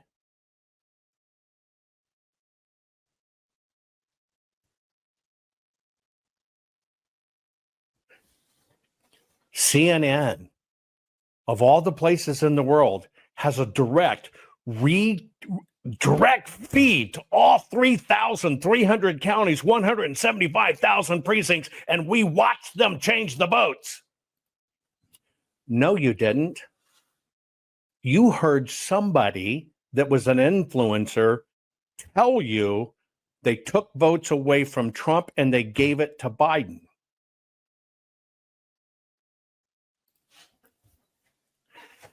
Once again, you repeated what you were told.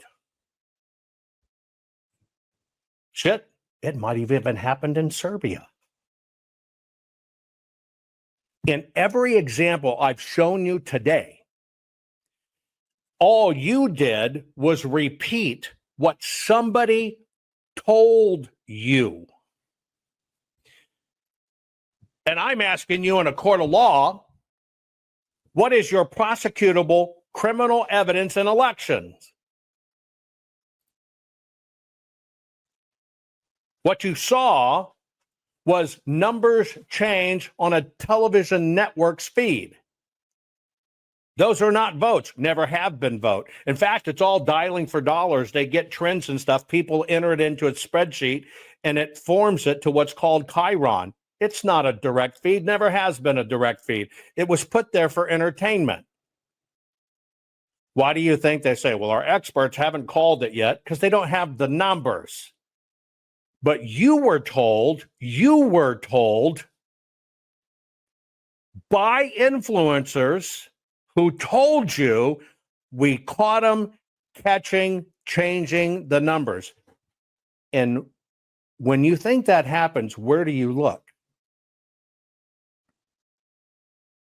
It's the machines. You didn't see a single vote change. You didn't see a single vote swapped. You didn't see 20,000 votes taken from Donald Trump given to Joe Biden. See, here's what I want you to understand. Only one audit used their data, looked at everything, and gave you the real-time numbers from cradle to grave, beginning with the printer all the way to the certification.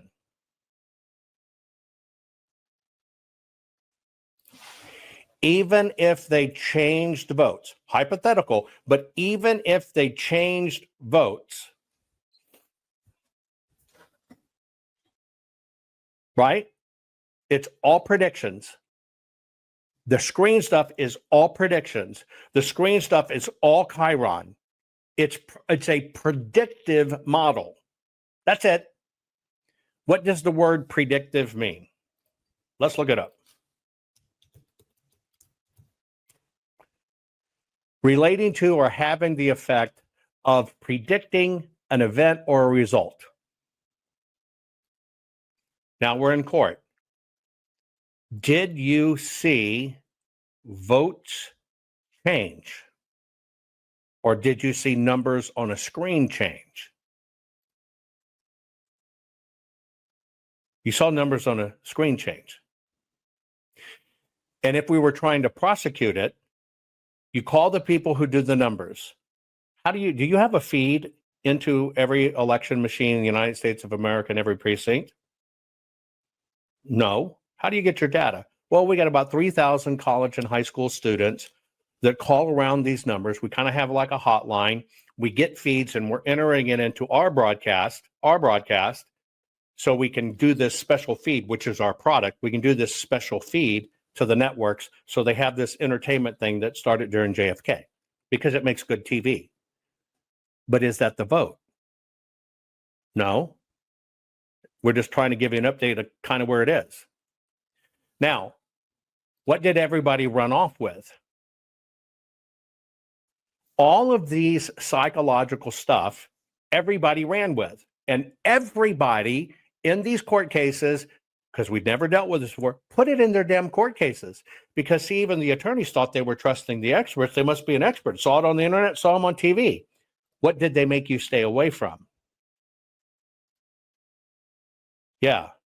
See, this is what you have to understand. You can say they changed the votes on election day. You can say that. Or you can say, here is every election day vote that went through all the machines. As an investigator, we should find the ballot, the pre-image, meaning as it went into the machine, the post-image of what the machine accepted, because there could be adjudications in between, and then what dropped to the EMS file, the election management system, what the county certified, what the state certified. But in Maricopa, here's what you have. We have a ballot.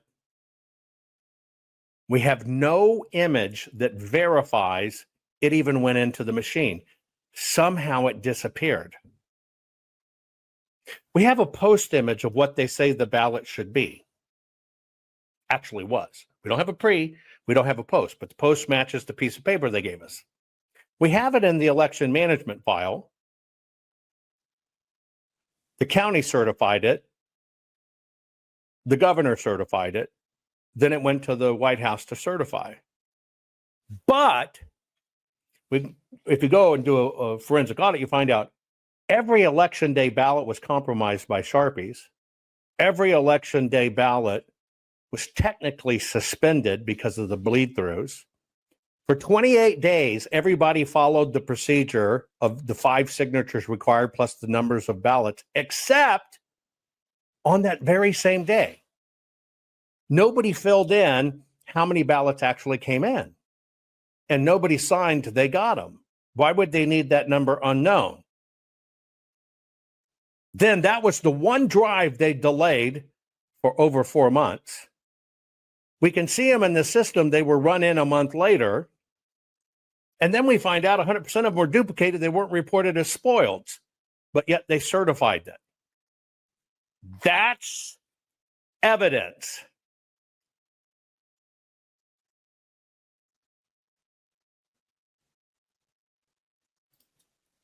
Period. And it's the only evidence they tried to shut down because it's the evidence that proves it's racketeering on a large scale. And I could tell you even more, but you only know this when you understand how to forensically audit.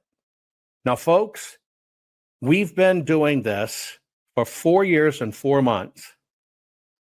I've got millions of dollars into it. What the system works on is to convince you nothing's there. So they'll give you this shit all day long. All day long. Because, see, they want to avoid it here. But the reality is, this work was monumental. And we have to preserve it. This is what they kept from the courts because it shows it's racketeering. This is what they got, quote unquote, influencers. It's a grift. We saw the numbers on the TV. It was the machines. Where'd they put their money? Trying to convince you it was machines.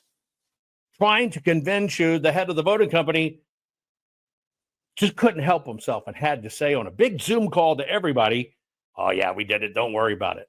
Are you kidding? We need your help. We need your help. This has to be maintained in perfect custody, which we have. This has to be preserved not only for history, this has to be preserved for everything that we have to do. This is the only thing where you can actually see what happened and is provable in a court of law. This is how it works. They have stretched this out 4 years, but they never accounted for, screw you, I'm just as tough as you. I will wait it out and keep it in custody. That's the game. They try to break you. They try to break you. If they can't break you with lawsuits, right? They try to break you by ending your career. Why do they stay away from this? Because it allows me, even if they went nuts, to present it as evidence. That's the one thing they can't have, present it as evidence. And that's just why 2,000 people, I'll give you an example. One person who's heralded in, election integrity knows what they're doing, worked at the audit. And basically, when it came down to it, and I'm dealing with the Arizona AG, that lady said there was no additional papers used. That's a lie. They only used one paper. Now put that over here. The paper company told us they used different papers. People that worked in the county told us they used multiple papers. 2,000 plus people in the audit that handled the papers and stuff said there were all kinds of different papers. But yet they promoted one person here that said there was nothing. You have to understand how this works. Folks, we're all in this together. It doesn't matter if you're a Democrat or a liberal. It doesn't matter if you love people with bow ties and you buy a shitload of pillows. That is not what this is about. I don't care about that stuff. What I care about is us saving our country. And there's no way to save the country if you yourself can fall for a psyop and point the opposite direction, which is what happened. Chris, thank you so very much for your contribution. Folks, you got a Gibson go at the bottom. Ready?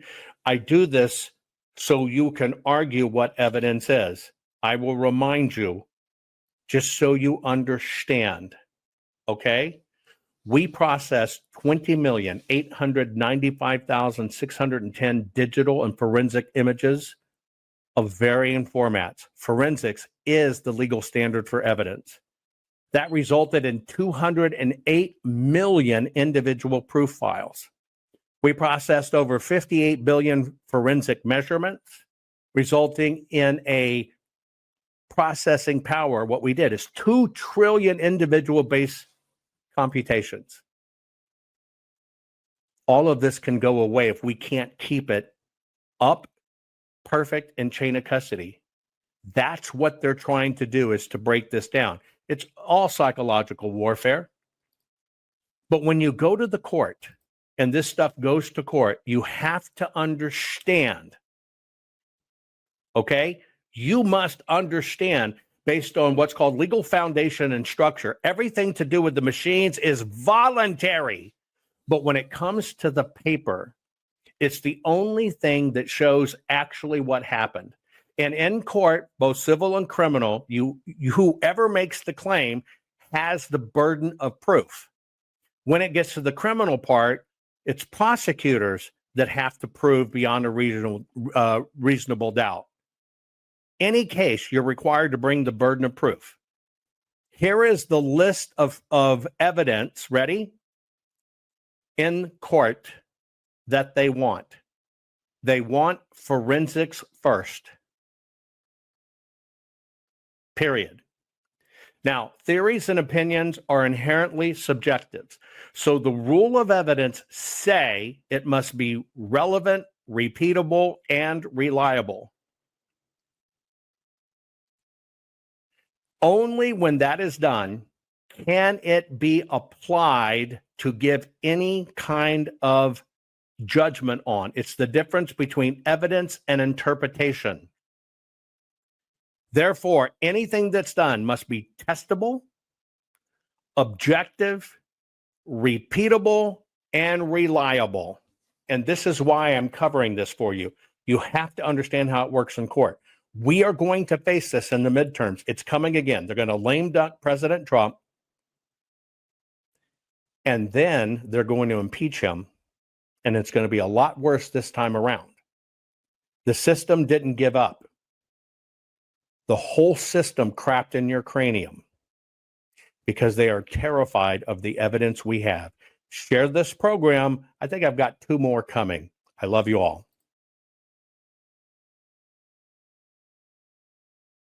Do you have your copy yet of JovanHuttonPulitzer's bestseller Countdown to Chaos, The Silent Federalizing of Elections? November 3rd, 2020, something happened for the first time in history, and as a result, America became something many of us no longer recognize. But first, this book will make you mad, then sad, and then you are most likely to become pissed off. Anger is good, and feelings are good, if you know how to channel those feelings. This book will help you do that, but do not open this book if you can't handle the truth. If you just want to take the blue pill and stay in the matrix, that is your choice. The book is carefully researched and presented in chronological order. You will be taken on a journey back in time to see how the system and machine was devised, developed, manufactured, and deployed. Once you see it, your eyes will be forever open, and you will never be the same person again. You have been warned. Let's continue. On November 3rd, 2020, the world, your world, changed. The official counting of votes for our general election, specifically the votes being counted for president, was stopped at approximately 10:30 p.m. Red flags went up everywhere. Over the next few days, American voters sensed something was horribly wrong. The events of the month of November 2020 forever changed American history, American media, and social media, all, and were forever harmed, as was American voters' trust and confidence in our elections. As time passed, Joe Biden was sworn in, and America had descended into deep chaos. This book is a deep research dive into the who, what, when, where, why, and how of some critical questions such as, Was this chaos intended or manufactured? What happened in the election when there was such a clear, bold movement for Donald J. Trump? How could someone like Joe Biden, who really did not campaign at all, and when he did there were only a handful of supporters present, ever win the election to become President of the United States of America? One side cried out, "The election was rigged," and the other side shouted out, "You're poor losers," or "There is no such thing as election fraud." Americans became split even further and deeper at a time when we were already split more than ever before in modern times. To determine if there could ever be nefarious activities within American elections, we need to find solid, factual answers to questions which can no longer remain unanswered. Is there even any way to know the outcome of an election before the results are called? In fact, this question needs to be both asked and answered, because if anyone or any country was going to materially change the outcome of an American election, they would have to have some form of reasonable advanced knowledge of how the election was going at any one time. Is there even the remote possibility that bad actors could peek into our elections as they were in process? For the moment, let's say there was a way to see the pre-data of our elections across the United States. Is there even a way for our voting systems and machines to be compromised? Could votes even be changed after they were cast? Could votes be inserted into our machines? Even if a bad actor wanted to undermine the American elections, how could they ever do it? Would we ever be able to detect such egregious and nefarious violations of the American voting systems? Wouldn't it take thousands of criminals to pull something like that off? How could it even be done when the media tells us there is no such things as election fraud? Why, if so many people and professionals have looked, has no hard evidence ever come to light? You need facts. You'll need answers. Find those answers in Jovan Hutton Pulitzer's bestseller, Countdown to Chaos, The Silent Federalizing